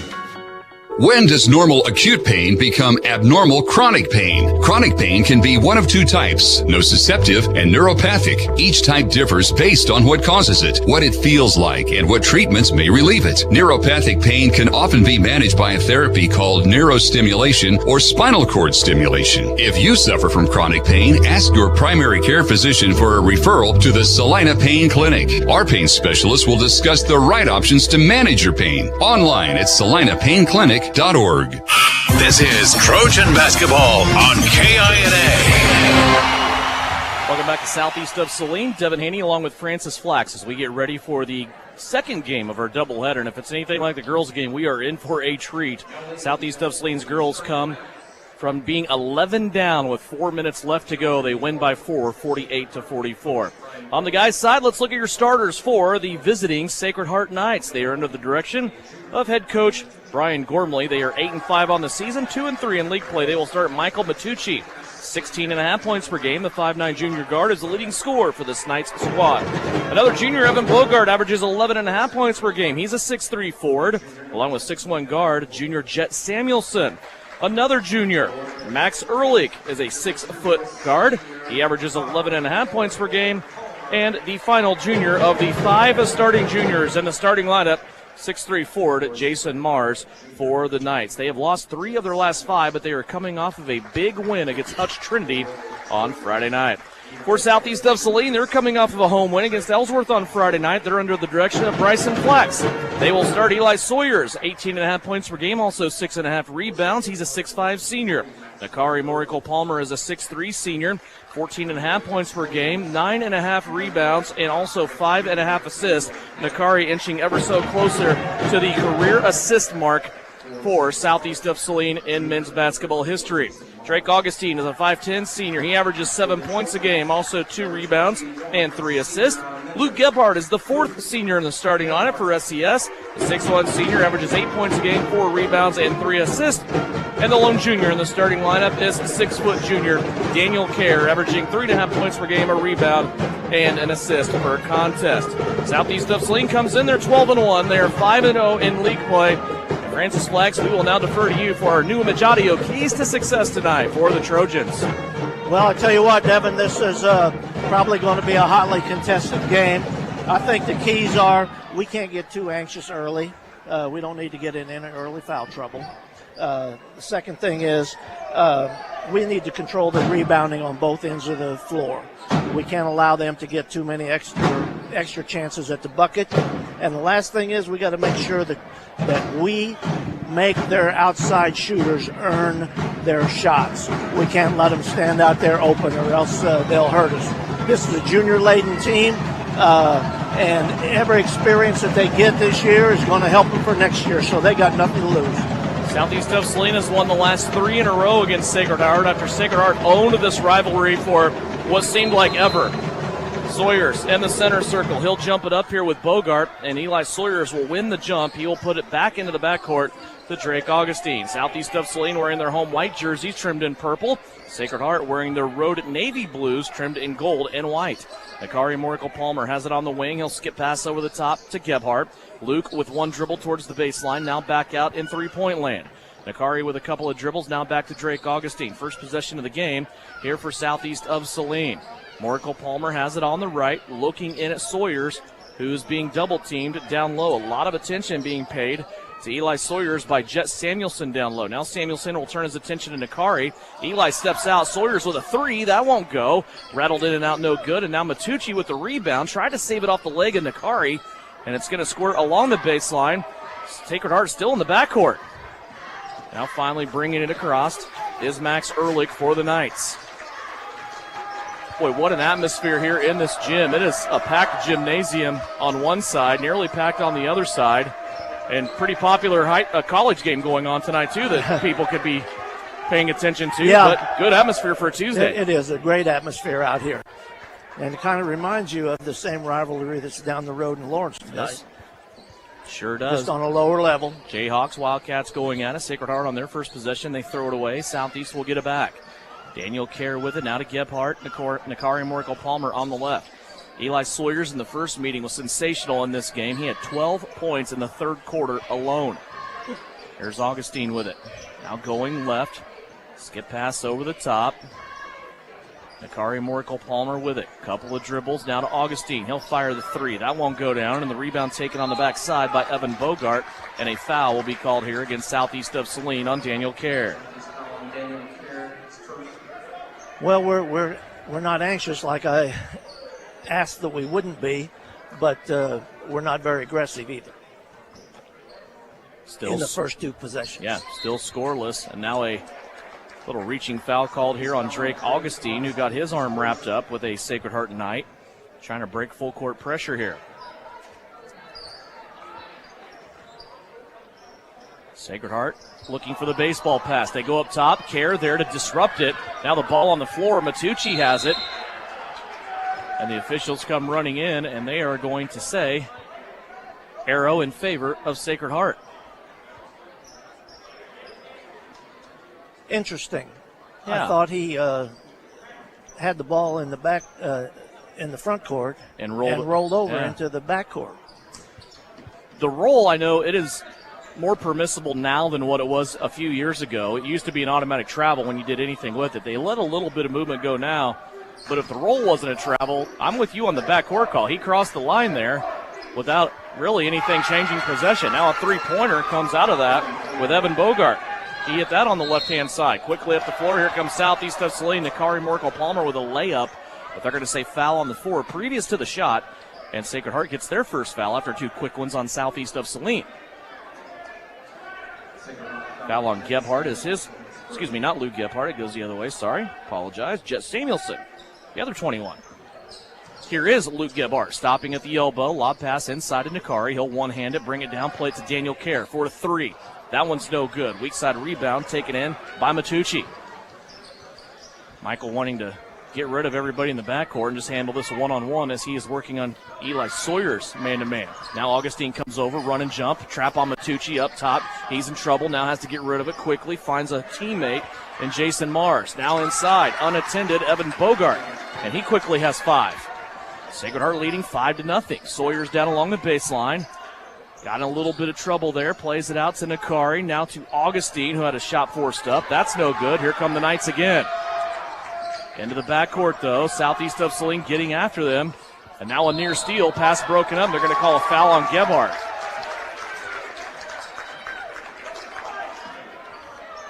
Well, we got to break the ice here pretty soon. We've had 2 or 3 shots at it, and most of them haven't been close to the bucket. Yes, sir. And a couple of good shots there by Evan Bogart. 1 point-blank range off the glass. The other one a three-pointer on the opposite side. And he is right now leading 5-0. Sacred Heart brings it up across the floor. Across the logo. Now they go right-hand side. Here's another drive. This one by Bogart and a pass that's tipped away by Sawyers, but Matucci there wins the quickness battle that time. Off to the right-hand side, Sacred Heart. Now back up top to Michael Matucci. He's working on Drake Augustine. Fun little matchup there inside of this game to watch between Augustine and Matucci. Inside, Matucci looking for a post player down low, and that pass thrown wide, taken in by Sawyers, and now Nakari takes flight for a dunk. It's amazing how quick that can happen for Southeast of Saline, and Nakari Morical-Palmer gets off the floor for a 2-hand flush. Back down the other way, the Knights are in the inside. That's no good from Samuelson. Rebound Gebhardt up the floor to Nakari Morical-Palmer. Inside Augustine, back out now Gebhardt. He'll try the top of the key 3. No good. And the rebound taken in by Bogart. Sacred Heart mildly wanting to run here. They're going to try a 3 off transition. That's no good, and Morical-Palmer gets the rebound. He'll walk it up. Got a play called here. We'll see if it materializes. 5-2. Sacred Heart leading after starting this game 5-0.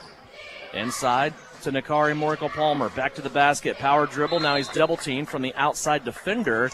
Didn't seem that ball's going to be poked out of bounds. It will stay with Southeast of Saline. Not a lot of action tonight in the NCAA. The only other league game going on is Republic County at Beloit. Augustine on the inbounds. Sawyers, quick turnaround on the fadeaway. That's no good. Nakari with the rebound.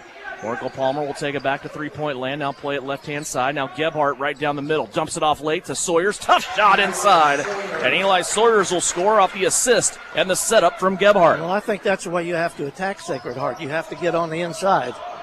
Here's a spin move by Matucci inside. Can't get it to go. Gets his own rebound. And a foul on Augustine is his second. Matucci got the bucket, and Michael will go to the free throw line and try to complete the three-point play. Drake Augustine in mild foul trouble now with 2 fouls here early on. First 4.5 minutes of the game. He will stay on the floor momentarily as Kason Lilly checks in, but he is replacing Daniel Kerr. 7-4 Knights. Matucci trying to make it 8. His free throw splashes home. Southeast of Saline back the other way. The Southeast team has been really good in league play as of late, as you can imagine. They've also been really good this season, only losing the 1 game to Hugoton. Shot by Nakari Morical-Palmer, no good. Rebound by Augustine. He threw it back at the rim. Nakari tried to go one-handed with it and finish with the left. Could not get the ball up off the window in time. Sacred Heart has it back. 2:49 left to play. Three-pointer in the corner. That misses badly. Nakari with the rebound, and here comes the run-out. 3-on-3 break. Sawyers had a weird pass come to him. That ball had some definite spin on it, and Sawyers didn't even have a chance to handle it. No, you can't throw that ball like that. He looked like he was trying to get it to bounce towards the bucket, and he hit it right at Eli's feet. not a good series there. Good rule of thumb, don't ever make a 6'6" guy bend down for the ball, Yes. right? Here's a wide open pass now inside to Michael Matucci, and he has 5 here early on. It's 10 to 4, a 6-point lead for Sacred Heart. Kerr with it on the left-hand side. Southeast working it around. Here's Drew Richardson, who's just checked in. His first shot, no good, too strong. And the rebound taken in by the Knights. Here comes Evan Bogart again. Bogart speeds across the timeline. Now tries a backdoor cut to Matucci, taken away by Richardson. To the right-hand side, Gebhardt. Luke all the way to the cup. Got it to go. Luke Gebhardt gets his first basket of the night. Was the 3rd turnover for Sacred Heart. 10-6 now our score. We got to get somebody, Devin, to hit a three-pointer here if we're going to keep taking them. We've had a bunch of them. Ehrlich with it up top. Changes direction. Now Matucci backdoor has a blocked by Nakari Morco-Palmer. Loose ball. Richardson will scoop it up. Back the other way. He goes to Nakari, middle of the floor. 90 seconds left to go. Wide open case and Lilly. Too strong off the right wing.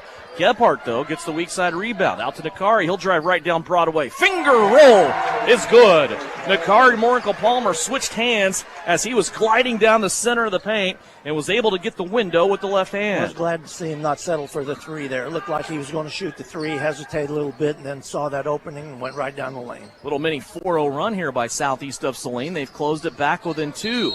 Here's a strip and a foul called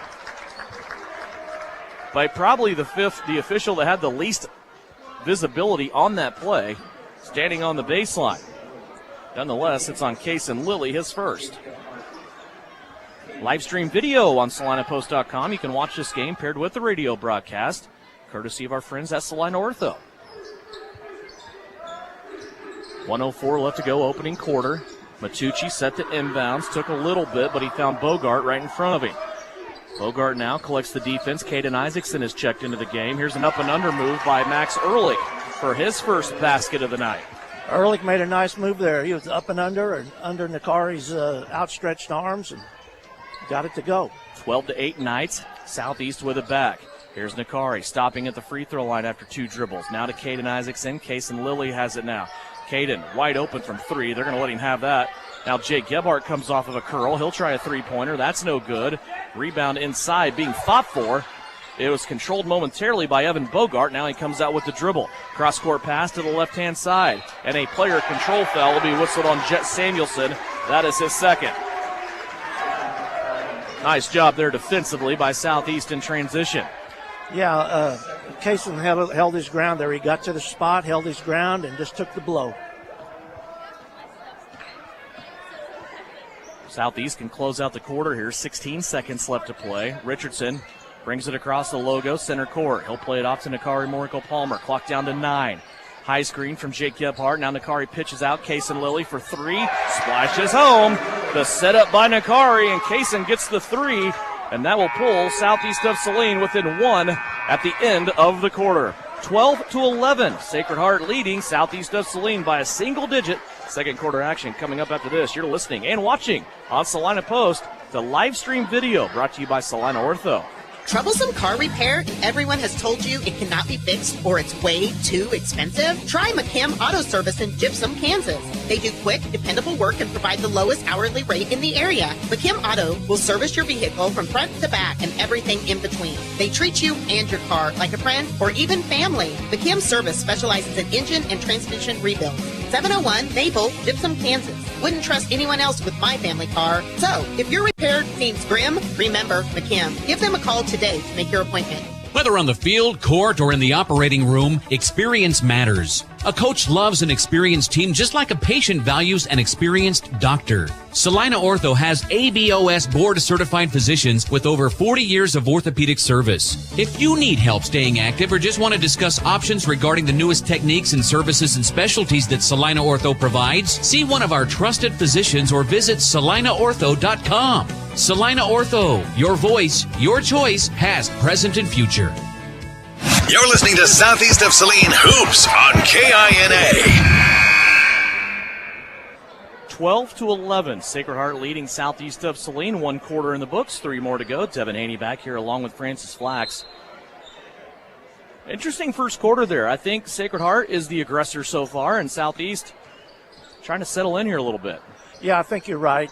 Like I told you, we need to hit an outside shot or two, and finally Kaysen got us one there at the end of the quarter. There's Nakari, now to Caden Isaacson. He will try a three. That's a high bounce off the rim into the basket wire and the support up top, and the ball will go to the Sacred Heart Knights. It is Isaacson, Kaysen Lilly, Drew Richardson, Jake Gebhardt, and Nakari Morkel-Palmer all on the floor for Southeast of Saline. Michael Matucci along with Jason Mars, Max Ehrlich, Evan Bogart, and Luke Newell all on the floor for Sacred Heart. There's a shot put up from the outside by the Knights. Long rebound over the head of a couple of Southeast Trojans that were down low underneath the basket. And Sacred Heart's going to keep it here. Here's Matucci on the drive, and a foul will be called on Caden Isaacson. 2 free throws coming up for Michael Matucci. Yeah, Caden was moving backwards, and he took the contact going backwards. He did have his hands out, but he was definitely moving. Good call. 6th team foul on Southeast of Saline. Our foul count here in the first minute of the second quarter is 6-2. Sacred Heart's only had 2 fouls called upon them. Michael Matucci gets the first free throw. Half a dozen for him so far. Second free throw on the way is also good. Matucci's just one of those guys, he's fun to watch, but boy, if you got to play against him, he can really kind of be a pain, can't he? Yeah, he's a good player, no doubt about it. Absolutely. Jake Gebhardt with it. He swings the right-hand side to Isaacson. Everybody touching the ball here on this possession for Southeast of Saline. Nakari Morkel-Palmer has it right now. Kaysen Lilly wanted the three. Now he's going to get inside. There's the runner. There's that runner. Kaysen Lilly gets another one. Boy, it was so nice on Friday. He had a couple of those. Even got fouled on one of them for a chance at a three-point play. And it's been a couple of games since we saw Kaysen with that runner. Yeah.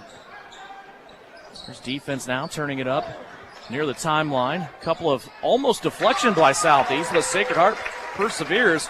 They get it into Luke Newell for the first bench points of the game for Sacred Heart. Caden Isaacson now works it around. Skip pass over the top to Richardson. Drew a couple of stabs with his pivot foot. Nakari with an effortless three-pointer. 3 points for Nakari Morkel-Palmer, and we are tied at 16. There's a disruption now by Kaysen Lilly, and they're going to call a kick ball. Tough call, good defense. Nakari will take his first rest of the game. Eli Sawyers has checked back in for Southeast of Saline. What I don't like about that kick rule, if you don't kick it with your foot, I don't think it should be a kick call. Right. That ball went off of Kaysen's knee. In the way I saw it. Yeah. Also, I think sometimes it gets called too frequently because it has to be intentional, right? I mean, it's... Yeah. It does have to be intentional. If I come down the floor and dribble off your foot, that's not a kick ball on you. No. There's a lob pass way up high. They go to the high post to Jason Mars. He's holding it at his waist now, watching on a couple of cutters go back and forth. Can't get Matucci backdoor. Now he's looking for help, and he double dribbles with the basketball. Good job there by Caden Isaacson. He didn't do a whole lot to risk a foul, but he was able to make things difficult, and the rest of the guys on defense doing their job for Southeast as well. That's turnover number 5 for the Knights. Wholesale substitutions, a little bit of a line change here once again by Bryson Flax. Drake Augustine comes in. Remember, he has 2 fouls. Luke Gebhardt, Daniel Kerr. Kaysen Lilly stays along with Eli Sawyers. Luke has it up top of the circle. He'll go right-hand side. Kerr, now Augustine. Augustine wants to drive baseline, and he throws it away. Matucci there to steal it for the Sacred Heart defense. Not much good happens whenever you leave your feet and throw a pass. Here's Ehrlich now, all the way down the floor. Gets into the center of the lane. Can't get his shot to go down, and a rebound that is ripped away by Kaysen Lilly. Here comes Lilly down the floor. All the way to the cup, and the layup is good. Ryan Gormley wants a carrying call, as I think that little hesitation dribble he thought was a carry, but somehow Kaysen got his way all the way to the rim on the left-hand side. Are they calling that foul on the floor? I thought he motioned and one. As did I. Huh. What in the world? Well, I know that was his signal. Jason Mars guilty of the foul. That's the 3rd team foul on Sacred Heart, so the basket is not good. Got to get it in there to Eli when he's on that post. Kaysen now fakes the three. Goes to Gebhardt, top of the circle. He'll bring it now left in front of the Sacred Heart bench. Augustine trying to make the defense shift around. Now they play it around the horn on the rotation. Sawyers for a three. That won't go down. Rebound taken in by the Knights. It's Luke Newell. 4:52 left to go. 18-16. Southeast of Saline leading by a bucket. Here's a steal now. Gebhardt poked his hand in there. It's a 3-on-2. He comes left to Sawyers, who goes up and gets the slam. I thought Eli was fouled as well. They don't call it, but 4 points now for Eli Sawyers. Back-to-back turnovers for Sacred Heart on consecutive trips. 20-16, Southeast of Saline by 4. Their biggest lead so far. There's a drive to the bucket now. Matador defense by Southeast as Evan Bogart scores his 7th point. Yeah, Drake could have taken a charge there, but he didn't want to get his 3rd foul, so he stayed off. Sawyers high post, kicks it out. Lilly is wide open, left-hand side for 3. That won't go down. Rebound squirted free. It's in the middle of the lane. Daniel Kerr is there to get it. Now Augustine. Baseline pass to Sawyers, led him to the cup on the right-hand side. Augustine was on the left, Sawyers was on the right. And somehow Drake squeaked that one through for 2. Now Sacred Heart wants to push. Here's a very difficult shot along the lane by Will Tuttle. Good thing he was able to go left-handed on that. 22-20. Sacred Heart trailing by 2. Southeast of Saline with the basketball and a foul inside as Sawyers, again, 3 or 4 blue jerseys around him. Yeah, they collapsed on him when he caught it in there, but I think that's where we need to go with it. Sawyer's such a good passer. I don't know that it gets talked about enough. Of course, he averages almost 20 points a game, but he is a very capable assist man as well.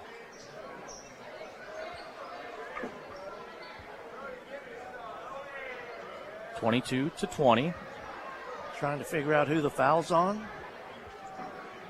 He signaled Matucci. I think he's at the table. They're asking about back to the Kaysen Lilly play when the referee said the basket counted and it was an and-one situation. Confused them like it did us.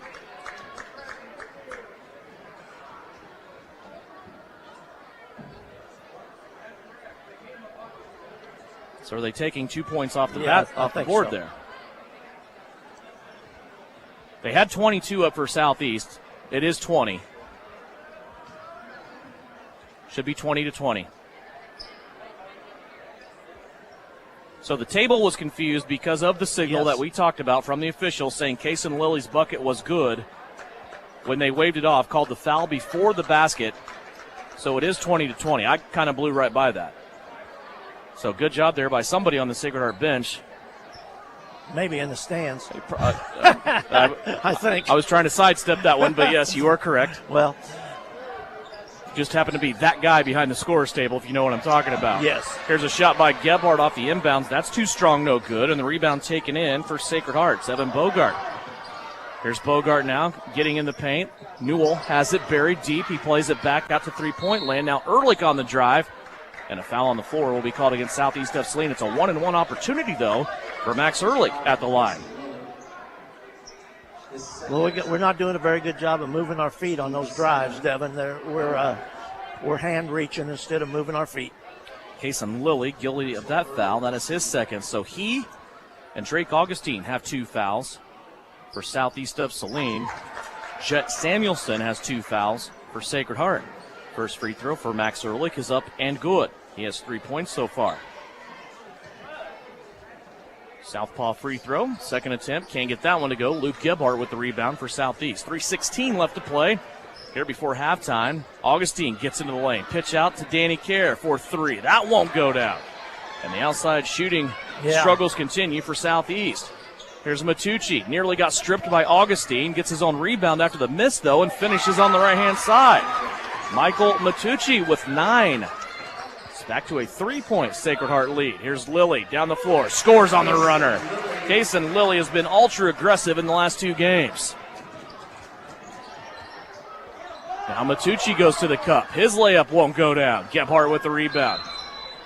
Luke got it on the outlet to Drake Augustine, and Max Ehrlich did a nice job just kind of paying enough distance in front of Augustine where he turned around. It was a panic move, and Augustine got whistled with the traveling violation. Couple of substitutions now. Augustine will come out. Drew Richardson in. Also back into the game, Nakari Morkel-Palmer. He will replace Kason Lilly.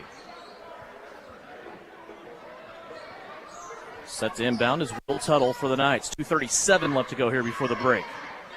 Well, numbers from the first half. Also talked to Shauna Smith about a big come-from-behind victory for her Lady Trojans tonight against Sacred Heart. Matucci gets through two defenders, now pitches it out. Bogart for three, and he got it. Evan Bogart has 10. 26-22, Sacred Heart leading by 4. Gebhardt with it. He wants to go baseline. Shut off there. Now he's in a double team. Plays it out to Daniel Kerr, who now swings at top of the circle to Richardson for 3. Drew can't get that one to fall down. Can't hit a 3. Yeah, we are really bad from behind the three-point line so far. Nakari Morkel-Palmer hit one early on in the quarter. Kason Lilly hit one late first quarter, and that's been it. That's the only 2 we've got in the game, and we've taken a lot of attempts. The score right now in the 20s, you got to think Sacred Heart's pretty happy with that. Matucci with it. Near steal by Nakari as they go over the top. Now he's steal by Daniel Kerr. 1-on-2 break. Nakari is trailing, and Danny's going to go ahead and go to the rim, and he draws the foul. Free throws coming up for Daniel Kerr. He has not scored yet in this game, and he has 2 free throws coming up. Well, Danny needs to hit one. His confidence seems to be down. He hasn't hit a three-pointer for a couple games, I don't think. So 2 free throws coming up for Kerr. Max Ehrlich guilty of the foul. And he got one. And Daniel Kerr becomes the 5th Southeast Trojan to score. Trying to make it now a 2-point game. Second free throw also good. So a couple of good free throws there by Daniel Kerr. Doesn't shoot a lot of free throws, but got those 2 to go down there. 26-24 Sacred Heart. 90 seconds left to play here in the second quarter. Matucci with it. Goes from the center of the floor, now flares out to the left. He'll come back to the middle now, all the way to the cup, meets Sawyers, and Sawyers blocks the basketball down on the baseline, and they're going to say it stays right there with Sacred Heart.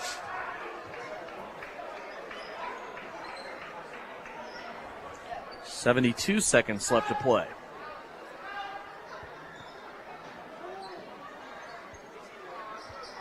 Batucci's your inbounder. Lob pass over the top of the defense and a traveling violation or stepping on the sideline. Take your pick there for Jason Mars.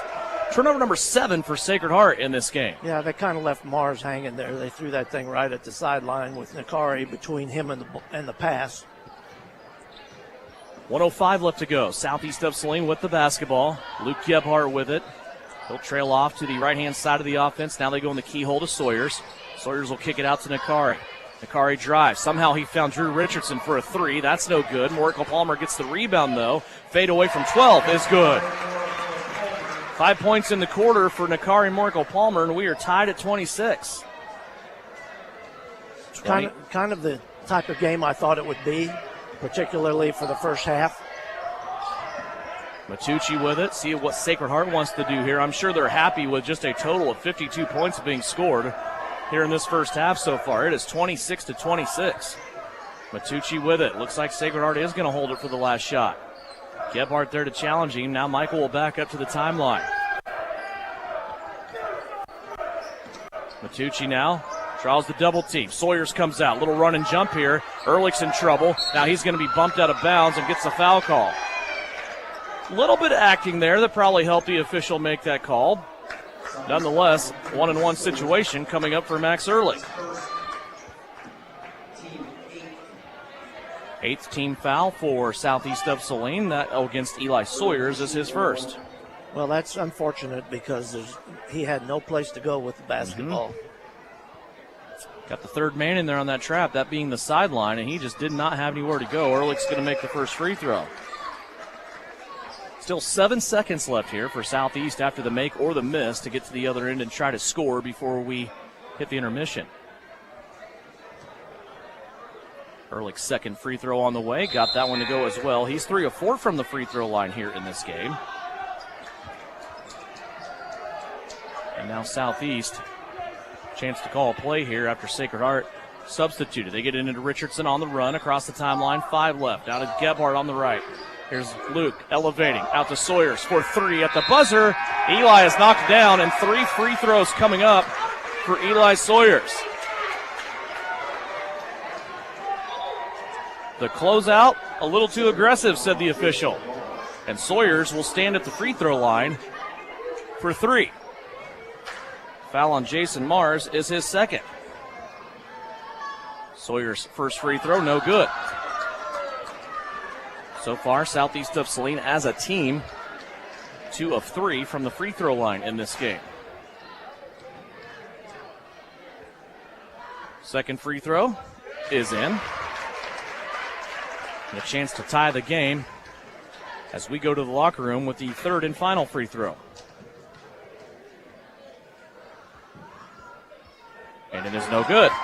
So 1 of 3 at the free throw line for Eli Sawyers, and we are at halftime. Sacred Heart leads Southeast of Saline 28-27 at the break. When we come back, we'll have numbers from the first half. We will also have a conversation with Shauna Smith, head coach of the Southeast of Saline Lady Trojans. Her girls had a big come-from-behind victory tonight. We'll talk about all that when we come back on the Knopf Auto and Truck Accessories halftime report. 28-27, Sacred Heart leads Southeast of Saline right here on KINA. Knopf Auto and Truck Accessories. Everything to bling out your ride in one place, including top quality lift kits, wheels and tires, bumpers, Jeep accessories, fender flares, bed covers, bed liners, step bars, even custom painting.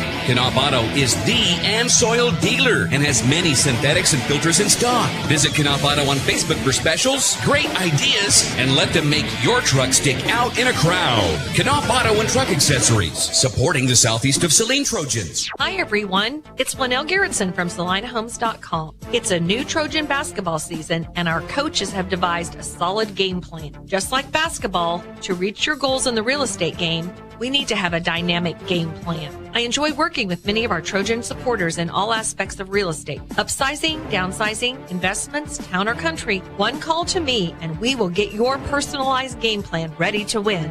Go Trojans! Buy or sell, call Winnell at SalinaHomes.com. This is the Trojan Halftime Report. Coming up, a first half recap. Shot at the horn! Stats, interviews, and a look at other area games. Now, let's get back to the gym for Trojan Halftime on KINA. Back here at halftime of the guys contest, Sacred Heart right now leading Southeast of Saline 28-27 as we are at the break. We'll have numbers for you coming up after the timeout. First off, though, we have to talk with Shauna Smith, head coach of the Southeast of Saline Lady Trojans, and a fun come-from-behind victory. Boy, it was a gutty performance by your girls tonight. You haven't had the chance to do this a whole lot, so first of all, I think it's kind of fun to see how your team is going to respond to being down by double digits in the fourth quarter. Down by as much as 11 in that fourth quarter. You come back and win by 4. That'd be a fun game for you.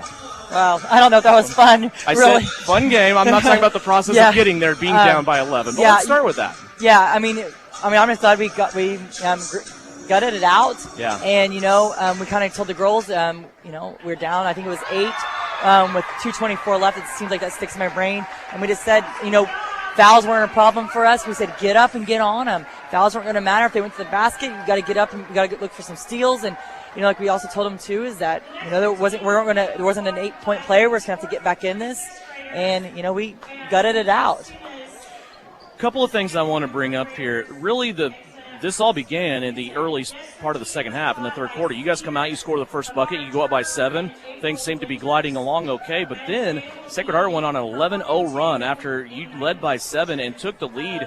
And then they got hot. It seemed like everything they took from the outside, guarded or not, it went in. They hit a bunch of three-pointers in that third quarter. I had them for 4 three-pointers in that third quarter. That they only had 1 up until that point, and you get yourself in a little bit of a hole. But you're right. I think starting out in the fourth, I'm looking at the clock, and there's 6 minutes left, 5.5 minutes left, and it seemed like Southeast was playing like you guys maybe thought there was 30 seconds left. There was a lot of helter-skelter, a lot of gambling on defense, a lot of just kind of, what are we going to do here? You guys didn't wait for this to materialize and say, okay, now there's a minute left and we're still down by 10. You kind of got out of right after the gate, didn't you? Yeah, I just kind of want to think, I think we just did a good job of talking. And like I said, we kind of went at that, we had that between the 3-minute third quarter, I should say. Fourth quarter, we weren't talking, we weren't really playing together, and that's kind of when we talked about timeout. We looked like 5 individual players out there playing. We talked at halftime about moving the ball side to side. The ball was sticking on one side. We never got the ball to the other side of the court. And finally in that fourth quarter, that's where we got those open looks there. They said Maddie got that three, and then I think she got a steal right back to back, and that just kind of opened the game back up for them. Yeah, I told you before we went on the air, I don't hardly ever do this mentally. I keep track of little runs here and there. But for some reason, when we're in a timeout, there's 4 minutes left. It's 41-30 Sacred Heart. You're down by 11.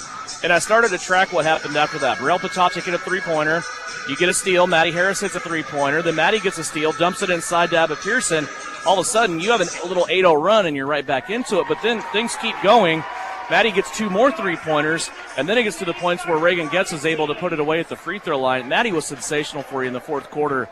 I think maybe, at least I have been, and just conversations back and forth, we've been waiting for that Maddie Harris to kind of poke her head up, right? I mean, she was sensational last year against Hugoton in the Sterling tournament, and that was the kind of player she was tonight. You could kind of tell she wasn't going to let this team lose tonight. Yeah, well, and she can do that every night when she wants to. She can get to the basket whenever she wants, and she did those things late. Okay, and whenever, and just kind of like I said, we told them that's what we got to be able to they'll kick it out so we can have some better looks. I said like a couple times there, especially in the third quarter, we were just taking the first halfway open look. It wasn't, like I said, it's maybe not totally guarded, but we need them to defend a little bit longer, make them tire them out instead of us playing defense the whole time. But Maddie did a good job of running the team there, getting us set up there, and like I said, just in defensively too. You can talk about her tying a career high with points, 17. You can talk about her 5 3-pointers. Obviously, they were big because if you don't score, you're not in this.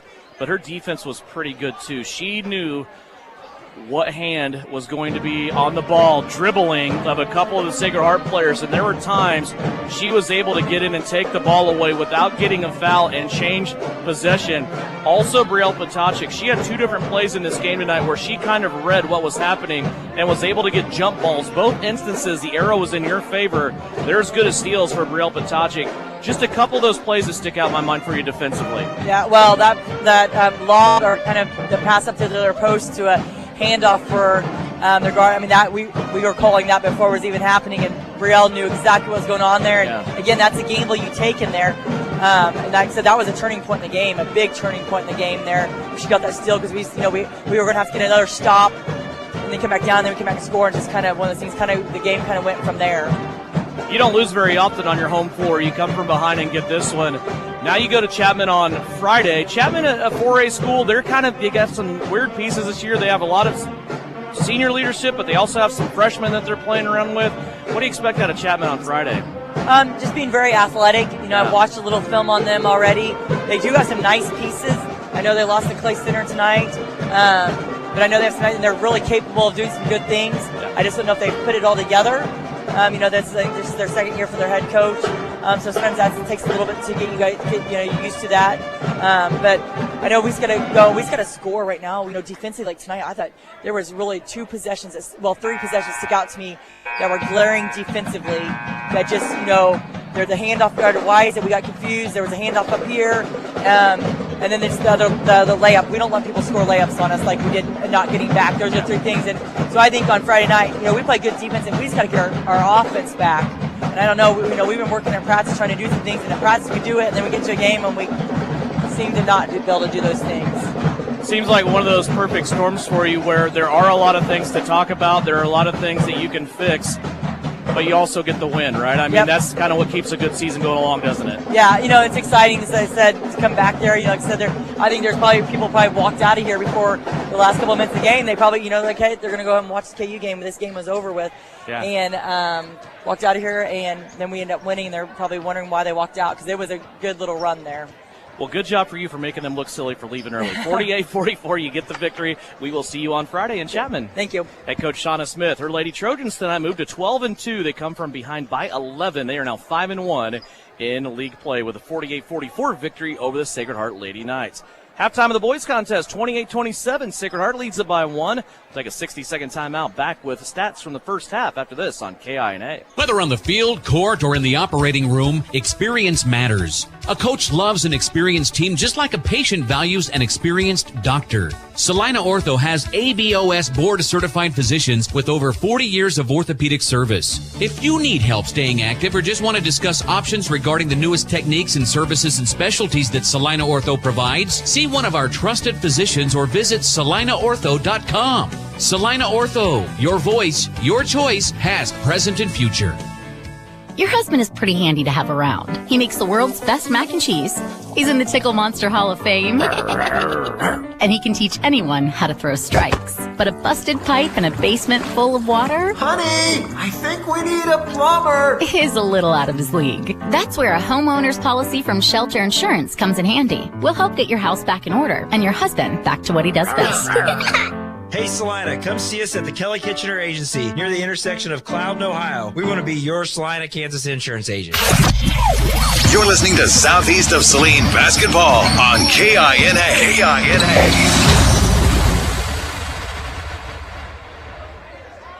27-28, Southeast of Saline trails by 1. Let's go over scoring from the first half, brought to you by Citizen State Bank and Downtown Gypsum. 9 points for Nakari Morikel-Palmer. He leads the way for Southeast.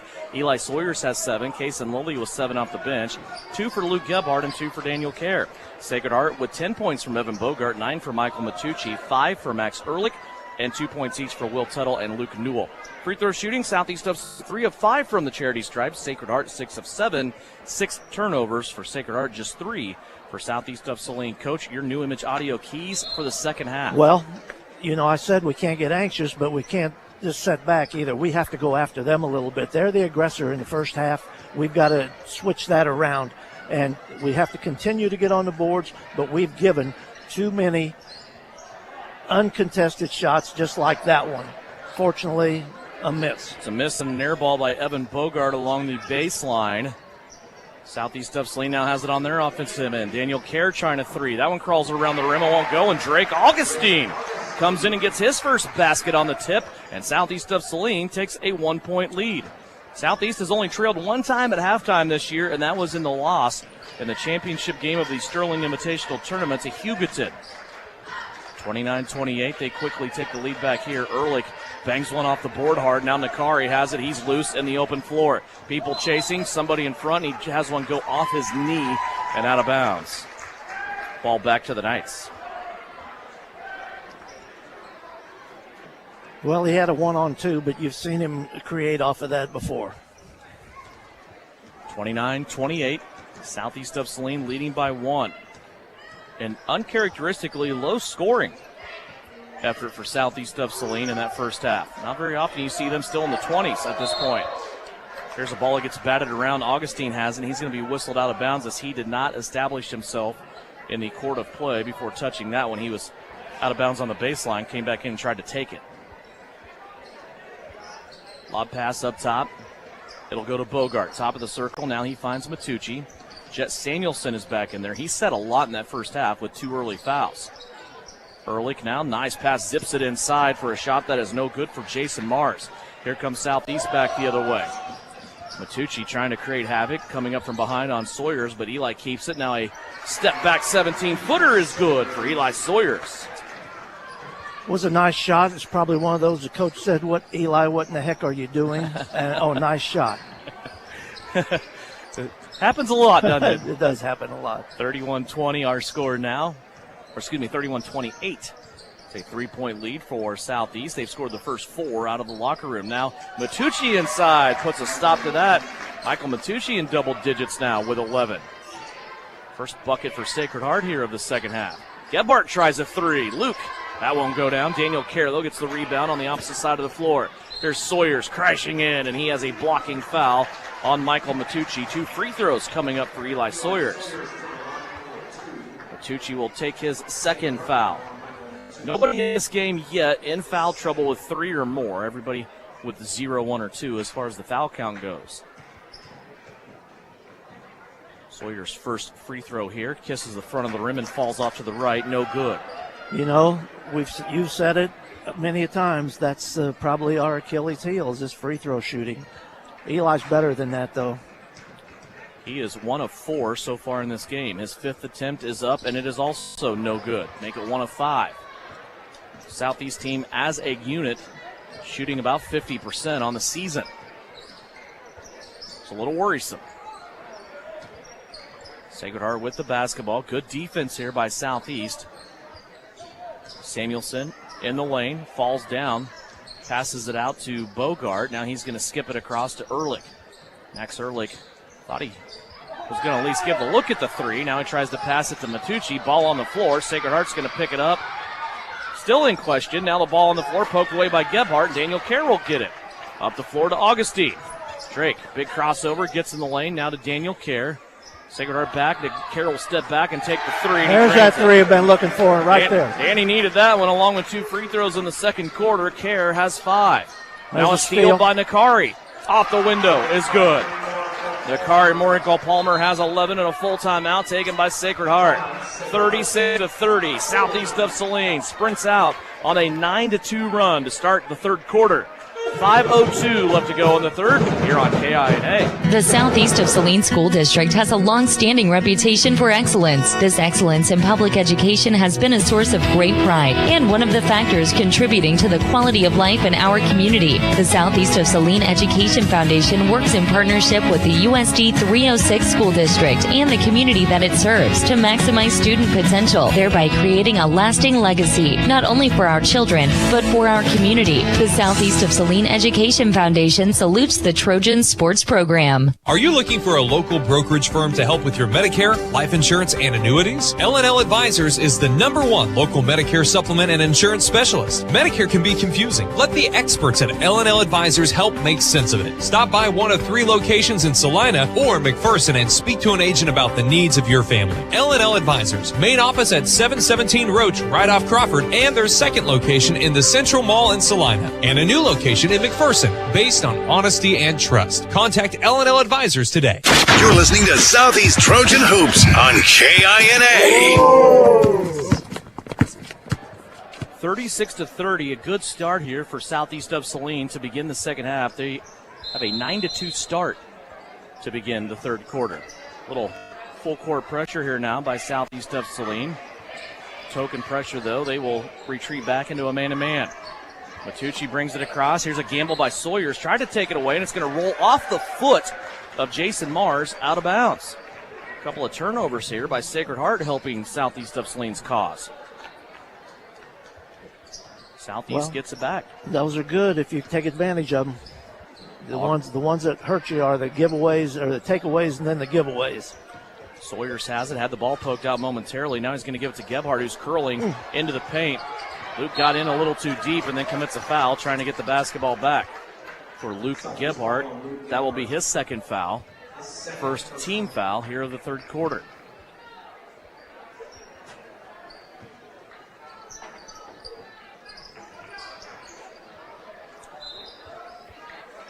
Michael Matucci lost the basketball, but they're going to say that's out of bounds off Southeast of Saline.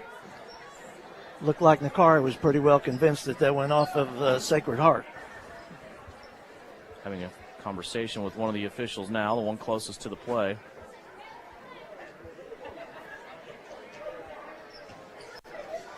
I doubt if his opinion counts too much. At least he got his story heard. Yeah. Here's Sacred Heart.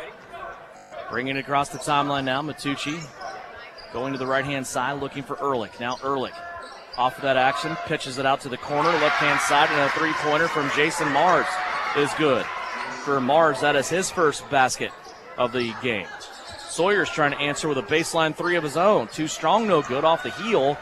And Sacred Heart has it back, 36-33. Augustine reaching into the backcourt. Boy, Drake needs to be careful here, playing with those 2 fouls. Ehrlich with it. Bounces it to Samuelson. Jet will bring it out now and look for the reset. He wants to surge to the paint. He'll kick it out to Matucci, who will go on the attack. Kerr with the block. Sawyers with the save. Gebhardt was standing there and kind of tipped it over to Daniel Kerr.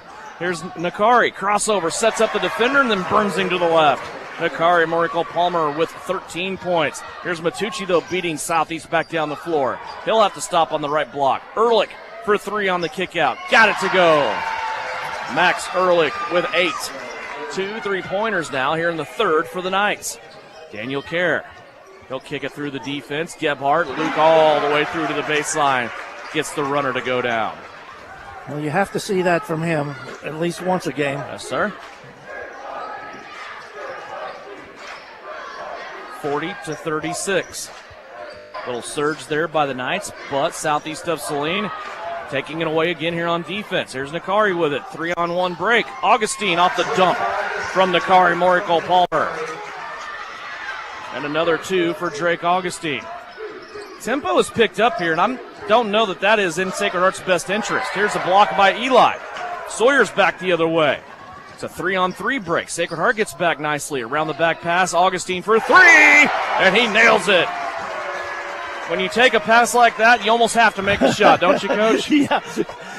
Either that or I'm never passing it to you again. 45-36. It's a 9-point advantage. Now the ball on the floor goes rolling away, and it's out of bounds.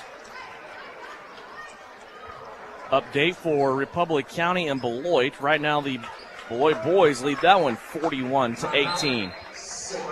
And a timeout taken by Sacred Heart. It's a 30-second timeout. We'll take it as well. 2:17 left to go here in the third. 45-36. Southeast of Saline by 9 on KINA. Salina Septic Services provides septic services including septic tank installation, inspection, and repair. In addition to professional septic tank services, we also provide portable restroom rentals. We have many options available, including his and hers portable restrooms and hand washing sinks. Setup, service, and removal are all part of our rentals. Whether you project a long-term construction job or a family gathering, we guarantee a clean porta potty. Find us today at salinasepticservice.com, proudly supporting the Southeast of Saline Trojans. Work hard, play hard. Good luck, Trojans, from Roselawn Memorial Park in Salina. To learn more, visit roselawnsalina.com. Back here at Southeast of Saline, Bennington State Bank scoreboard tells us that Beloit's girls defeated Republic County tonight, 42-33. Also, Clay Center's girls beat Chapman. Chapman will be the opponent and the host on Friday, as Southeast of Saline will go down the road to Chapman. 2:14 left to go here in the third quarter. Southeast of Saline has their biggest lead of the game right now by 9 points. The Sacred Heart team has been a pesky bunch here this evening. And a foul called on Drew Richardson. Holding foul along the baseline. Oh, no, they're going to say Jake Gebhardt, his first. Second team foul for Southeast of Saline. A lob all the way up top. Nakari took a runner, tried to steal it away, but Sacred Heart will retain possession. Ehrlich with it. He'll play it out now to Mars. Now to Matucci. Good pressure by the Trojans right now. A really good defense there, but Max Ehrlich will back Caden Isaacson down and get 2 off the window. 5 points in the quarter, 10 for the game for Max Ehrlich. 45-38. Nakari trying to get it inside off the one-handed pass to Jake Gebhardt, and it's a turnover for Southeast of Saline. Bounced off Jake, went out of bounds. 5 turnovers total in this game for Southeast. 90 seconds left to play here in the third. Here comes Matucci, high dribble, nearly got away from him. He's going to go all the way down the floor, and they're going to get him with a double dribble on the back end of that play. I'm not sure if he did there, but he definitely carried a little bit earlier. Yeah, evidently one of the Southeast players was signaling that before the ref called it, so. But closing out the third quarter here, 1:14 left to play. Still a 7-point advantage for Southeast of Saline. Caden Isaacson with it along the baseline. Now he'll play it out to Richardson. Nakari Morical Palmer back inside to Caden. And he is swarmed upon by blue jerseys, loses the basketball. Pitch out up the court to Matucci, and now Sacred Heart throws it away. Coach, that's what you were talking about. Yeah. Steals are always good, but when you turn right back around and give it back, that is not good. Sacred Heart did there. Under a minute now left to go here in the third quarter. Richardson has Matucci on him. Those two collide a couple of times. Now Caden Isaacson has it out to Nakari for 3, and that's good. Nakari Morical Palmer, 7 points in the quarter, has 16 for the game. Can he do anything that just doesn't look silky smooth? He has put Southeast now up by 10. Matucci into the paint. He'll kick it out to Bogart. Bogart looking now for help. Stuck on the baseline. Goes back into Matucci, who finds the window on the left-hand side. Baker's dozen for Michael Matucci. 16 seconds left to play. 48-40. Southeast with the lead and the basketball. Nakari Morkel-Palmer has it in his hand. 7 seconds left. Little hesitation. Step back three. That one too strong. No good. Isaacson has it. His fadeaway at the buzzer won't go. Nakari's tip won't go. And they come up empty at the end of the third quarter. 48-40. Southeast of Saline goes from trailing by 1 to leading by 8 with the final period up around the corner. The Southeast of Saline Trojan basketball brought to you by Salina Ortho on KINA. Frisbee Construction is a service organization for the commercial grain industry dedicated to giving you the best in planning, the best in quality, and the best of workmanship and overall the best value for your dollar since 1949. Frisbee Construction specializes in new construction as well as remodel and repair of grain handling facilities throughout the Midwest. Frisbee Construction Company in Gypsum has emergency crews available as needed. For more information, go to frisbeeinc.com. Whether on the field, court, or in the operating room, experience matters. A coach loves an experienced team just like a patient values an experienced doctor. Salina Ortho has ABOS board-certified physicians with over 40 years of orthopedic service. If you need help staying active or just want to discuss options regarding the newest techniques and services and specialties that Salina Ortho provides, see one of our trusted physicians or visit salinaortho.com. Salina Ortho, your voice, your choice, past, present, and future. This is Trojan basketball on KINA. Devin Haney, Francis Flax back here at the Purple Palace, southeast of Saline High School. 48-40 is our score. Southeast leading it. And a good quarter there, Coach, for Southeast, flipping a 1-point deficit to an 8-point lead. Yeah, that was pretty nice for us. 19-12, we outscored them there to get to this 8-point lead. This first couple minutes here are pretty crucial this fourth quarter. Isaacson inside Nakari. A flood of blue jerseys. He dumps it back in to Jake Gebhardt, who nails the baseline jumper. Good shot there by Jake Gebhardt. Now back to a 10-point advantage. That's been the biggest lead so far for Southeast of Saline in this game. Sacred Heart's biggest lead came back in the first quarter. It was 6 points. 50-40. 30 seconds into the fourth quarter. Matucci for three off the front of the rim. That won't go. Big collision. Caden Isaacson wins it. Here comes Caden now. All the way to the cup. He'll retreat, come bring it back out and save the possession. Kason Lilly on the opposite side. Gets a pass from Richardson. Now back to Isaacson. To the rim. Led Gebhardt a little too much. Looking for him on that backside, and that's going to go out of bounds. Play was perfectly executed. Yes. Pass was just a little high. Was right on point. Again, all non-starters out there right now. Bryson Flax usually starting the fourth quarter here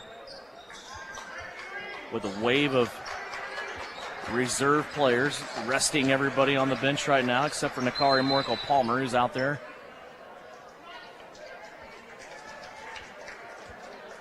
What did he call? Baseline? Not sure what the call was there.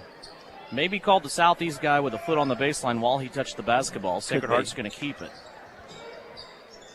Matucci tried to get it in. Nakari steals it away. Now a one-on-one. Nakari and Jet Samuelson all the way to the cup. And Nakari got his arm slapped. Thought he was fouled. I think he was, but 18 points. The last two attempts he's had, he's been fouled, but 52-40. Now it's a 12-point lead for Southeast. And a timeout called by Sacred Heart. It's a 30-second timeout. It comes with 6:32 left to go here in the fourth quarter. Largest deficit of the game for Sacred Heart. They're down by 12, 52-40 on KINA. You're telling me your driver turns you on remotely? It feels so good. One gentle touch of a handy remote or mobile app and my motor's running. And don't fret, my little pickup pal. New Image Audio installs these inside trucks too. Oh, yeah. You'll want it when the winter chill hits. A remote start from New Image Audio for cars, trucks, even diesels. All systems remote and cell phone capable. Nationwide coverage. Get yours at New Image Audio on South Broadway. In Salina. You're listening to Southeast of Saline Hoops on KINA. 6:32 left to go here at Southeast of Saline. Trojans lead it by 12, 52-40. Sacred Heart has the basketball. Out of the timeout. Ehrlich with it. Tried a high screen. Now he's going to go left to Michael Matucci. Here's a steal by Caden Isaacson. He's coming down the right-hand sideline. Lost the basketball, though, and it goes off a Sacred Heart player out of bounds. Southeast will keep it. I'm not sure what Jason Mars was pointing at there. I think it clearly went off of his hand. But Caden was a runaway train for a little bit. Yes, he was. And now a foul will be called against Sacred Heart. Just the second team foul for the Knights. Jason Mars has a couple of unfortunate plays happen to him. 3 fouls now for Mars. Richardson, little hesitation dribble, gets to the glass. That won't go down. Look at Caden Isaacson, and they're fighting for a rebound with 4 blue jerseys. And now a run out to Matucci, who has his shot blocked by Jake Gebhardt. He's hurt. And Jake went down hard. Of course, we know the recent knee history of Jake Gebhardt, and he is holding that left leg. 6:04 left to go. And we're going to take a timeout. 52-40, Southeast of Saline leads it by 12 here on KINA. The Bennington State Bank proudly supports local sports and wants each student to know that their hard work and talent is noticed and appreciated. At Bennington State Bank, they care about local communities and are committed to fostering long-term relationships through the delivery of excellent customer service, integrity, and fairness. From helping local businesses acquire relief loans to supporting community youth and nonprofits to helping you purchase your dream home or invest in your future, Bennington State Bank is here to help. Give them a call to experience exceptional banking with hometown service. Bennington State Bank, your trusted hometown bank. Member FDIC. Knauf Auto and Truck Accessories. Everything to bling out your ride in one place, including top quality lift kits, wheels and tires, bumpers, Jeep accessories, fender flares, bed covers, bed liners, step bars, even custom painting. Knauf Auto is the and soil dealer and has many synthetics and filters in stock. Visit Knauf Auto on Facebook for specials, great ideas, and let them make your truck stick out in a crowd. Knauf Auto and Truck Accessories, supporting the Southeast of Saline Trojans. Get your parts list ready. Candy Quip's Parts Advantage sales event is going on now. Order early for best availability. Save on over-the-counter genuine CNH parts and get instant rebates on purchases of OEM engine oil for optimal performance. Lessen supply chain concerns by stocking up during Parts Advantage at Candy Quip in Salina. Terms and conditions apply. See store for details. Candy Quip, You're listening to Southeast of Saline basketball on KINA.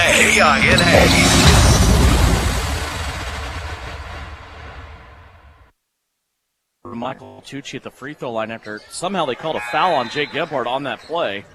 Looked to us like he had a clean block, but I guess that's why we're up here away from the basket. 2 free throws made by Matucci has now made this a 10-point game.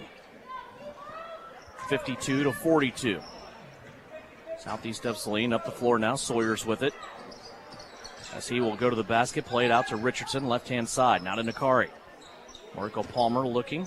Goes right to Lilly. 5:49 left to play. Southeast of Saline looking for their 4th in a row over Sacred Heart. Here's Kaysen Lilly for 3 in the corner. Got it to go. And this gym, of course, everybody thinking about Jake Gebhardt, but it went deadly silent there for a while, Coach. Kaysen Lilly just hit a big shot, gets the crowd back into it. 55-42, back to a big lead here of Southeast by 13. Kaysen again tries a 3. Almost the same spot. That won't go down. Caden Isaacson again fighting for the rebound. Was unable to get it, though.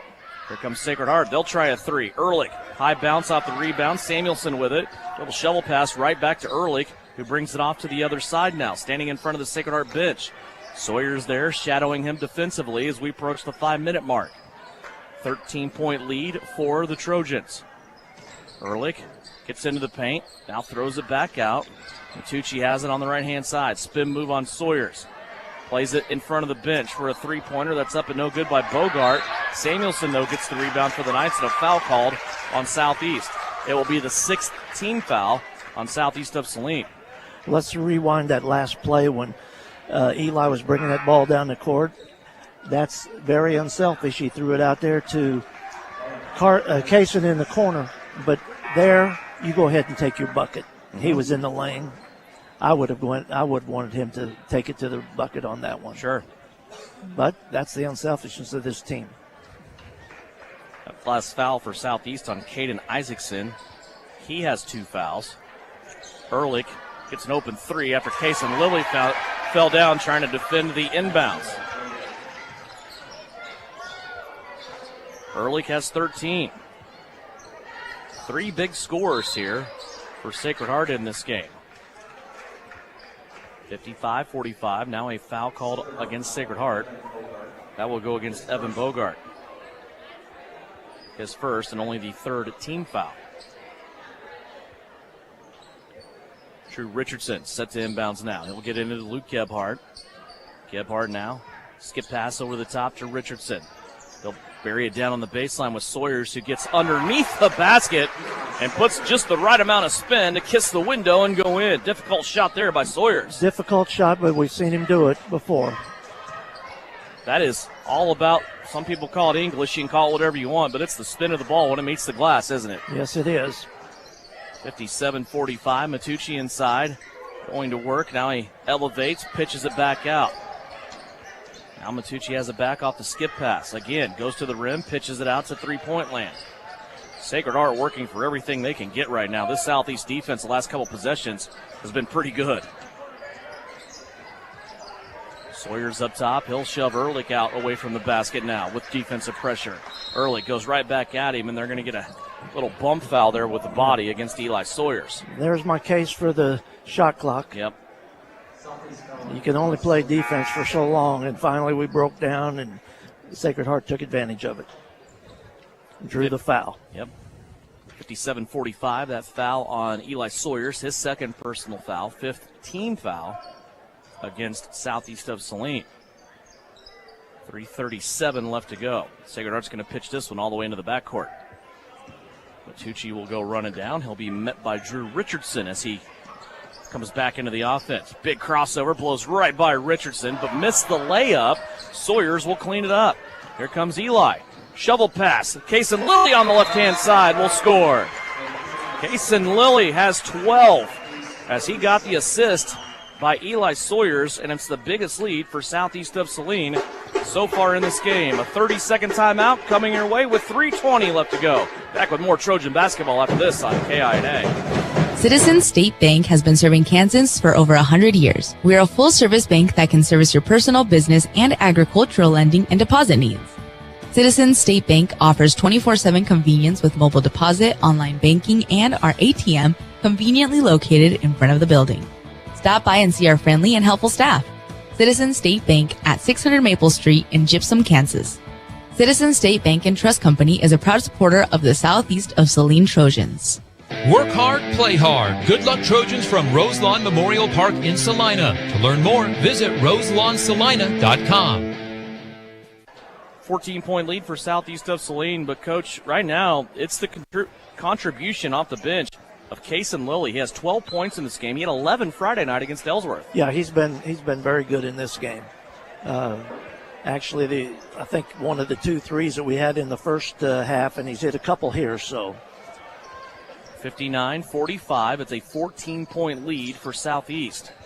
Ehrlich with it in the corner. Matucci wants to drive baseline. Had his pass out, deflected this time, and Kaysen Lilly brings it away. Up the floor to Augustine. And Augustine with the finger roll scoop. Got it to go. Drake's been good in this game. He has 9. Yeah, I thought he was a little lackadaisical in his defense the first half, but he sure came out the second half and played the way we hope he does. Ehrlich gets it inside. His shot blocked by Sawyers off the glass. Sawyers gets another one on the comeback attempt. Now Nakari has it, running away all the way down the cup. And the layup is good, and the foul from behind. A transition gem from Nakari Morkel-Palmer, who now has 20, and he'll step to the line to shoot 1. That might be is it his season high or a career high? It is his season high. He's had 19 3 different times this season. He did it at Clay Center. He did it in the Sterling tournament against Scott City, and he did it against Ellsworth just Friday night. Free throw on the way. Got it to go. 21 points for Nakari Morinkle-Palmer. That ties a career high. He had 21 against Kingman at the Sterling tournament last year as a junior. Southeast defense still pretty good. Sacred Heart keeps getting to the lane, but then they're not interested in what they find when they get there. They're pitching it back out. Now Southeast is starting to read those passes. There's a little head and shoulder fake by Matucci, almost a near steal by Nakari, and the three-pointer is up and good by Evan Bogart. He has 13 points. Here's Augustine now. Goes to Gebhardt. Luke trailing the play and finishes with the left hand. Luke Gebhardt. Was a pretty feed from Drake on that fast break. Gebhardt has 6, and now a timeout called by Sacred Heart. Has to be a full timeout. I don't think Coach Gormley has any 30s left, and it is a full timeout. 66-48, 144 left to go. It's Trojan basketball. They lead the Knights here late on KINA. For some, Valentine's Day gifting is easy. For others, well, they need a little help. That help can be found at Salina Medical Aesthetics. Kiss those wrinkles goodbye with 10% off Botox, $100 off 1 milliliter syringe filler for kissable lips, $175 deluxe hydrofacial. Purchase one package laser hair removal, receive second package, equal or lesser value, 50% off. The best Valentine's Day gift can be found at Salina Medical Aesthetics. Follow SME on social and learn more at salinamedesthetics.org. Hi, it's Sarah and Addison with Merry Maids in Salina and Abilene. We'd like to take time to thank our friends and customers for your business in 2022. We look forward to serving you in the new year. If 2023 includes plans for a new home, call us. Save time and stress less. Merry Maids will help you clean your old home when you leave and your new home before you get there. Happy New Year's from everyone at Merry Maids in Salina and Abilene. Find Merry Maids on Facebook or at merrymaids.com. Merry Maids, relax. It's done. This is Trojan basketball on KINA. Both coaches going to their bench. You know, I think I told you a while back, this is my favorite part of the game. Yes, when you did. get to this point, when you can put in those kids that are going to be putting it on next year for you. Jake Gebhardt is coming back to the floor, but he has a big old bag of ice on that left knee. That's the applause that you heard from the student body. Hopefully he's okay. I'm sure we'll find out more here in the next couple of days, but boy, you hate to see that just because you know what he's been through after hurting his knee last year during the football season.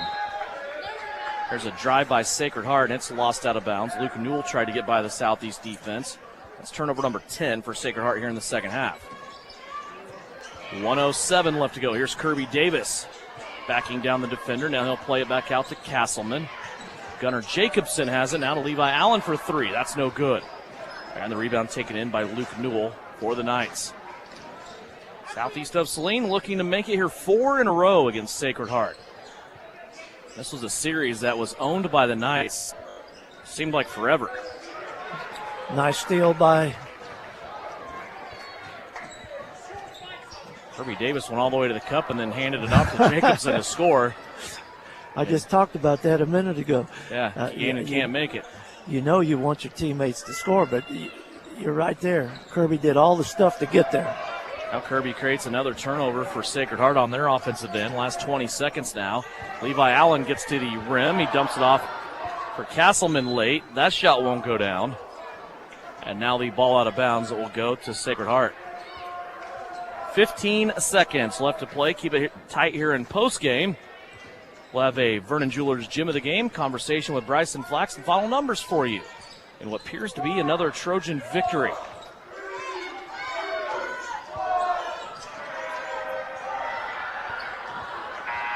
Sacred Heart's going to shoot one late, and that is going to be no good, and that is the contest. 66-48 our final score. Southeast of Saline moves to 13-1 on the season. They go to 6-0 in league play, while they drop Sacred Heart down to 8-6 overall. Sacred Heart now 2-4 in NCAA play. When we come back, final numbers for you: a Vernon Jewelers Gym of the Game and a conversation with head coach Bryson Flax. It's all coming up after a Trojan victory, 66-48 here on KINA.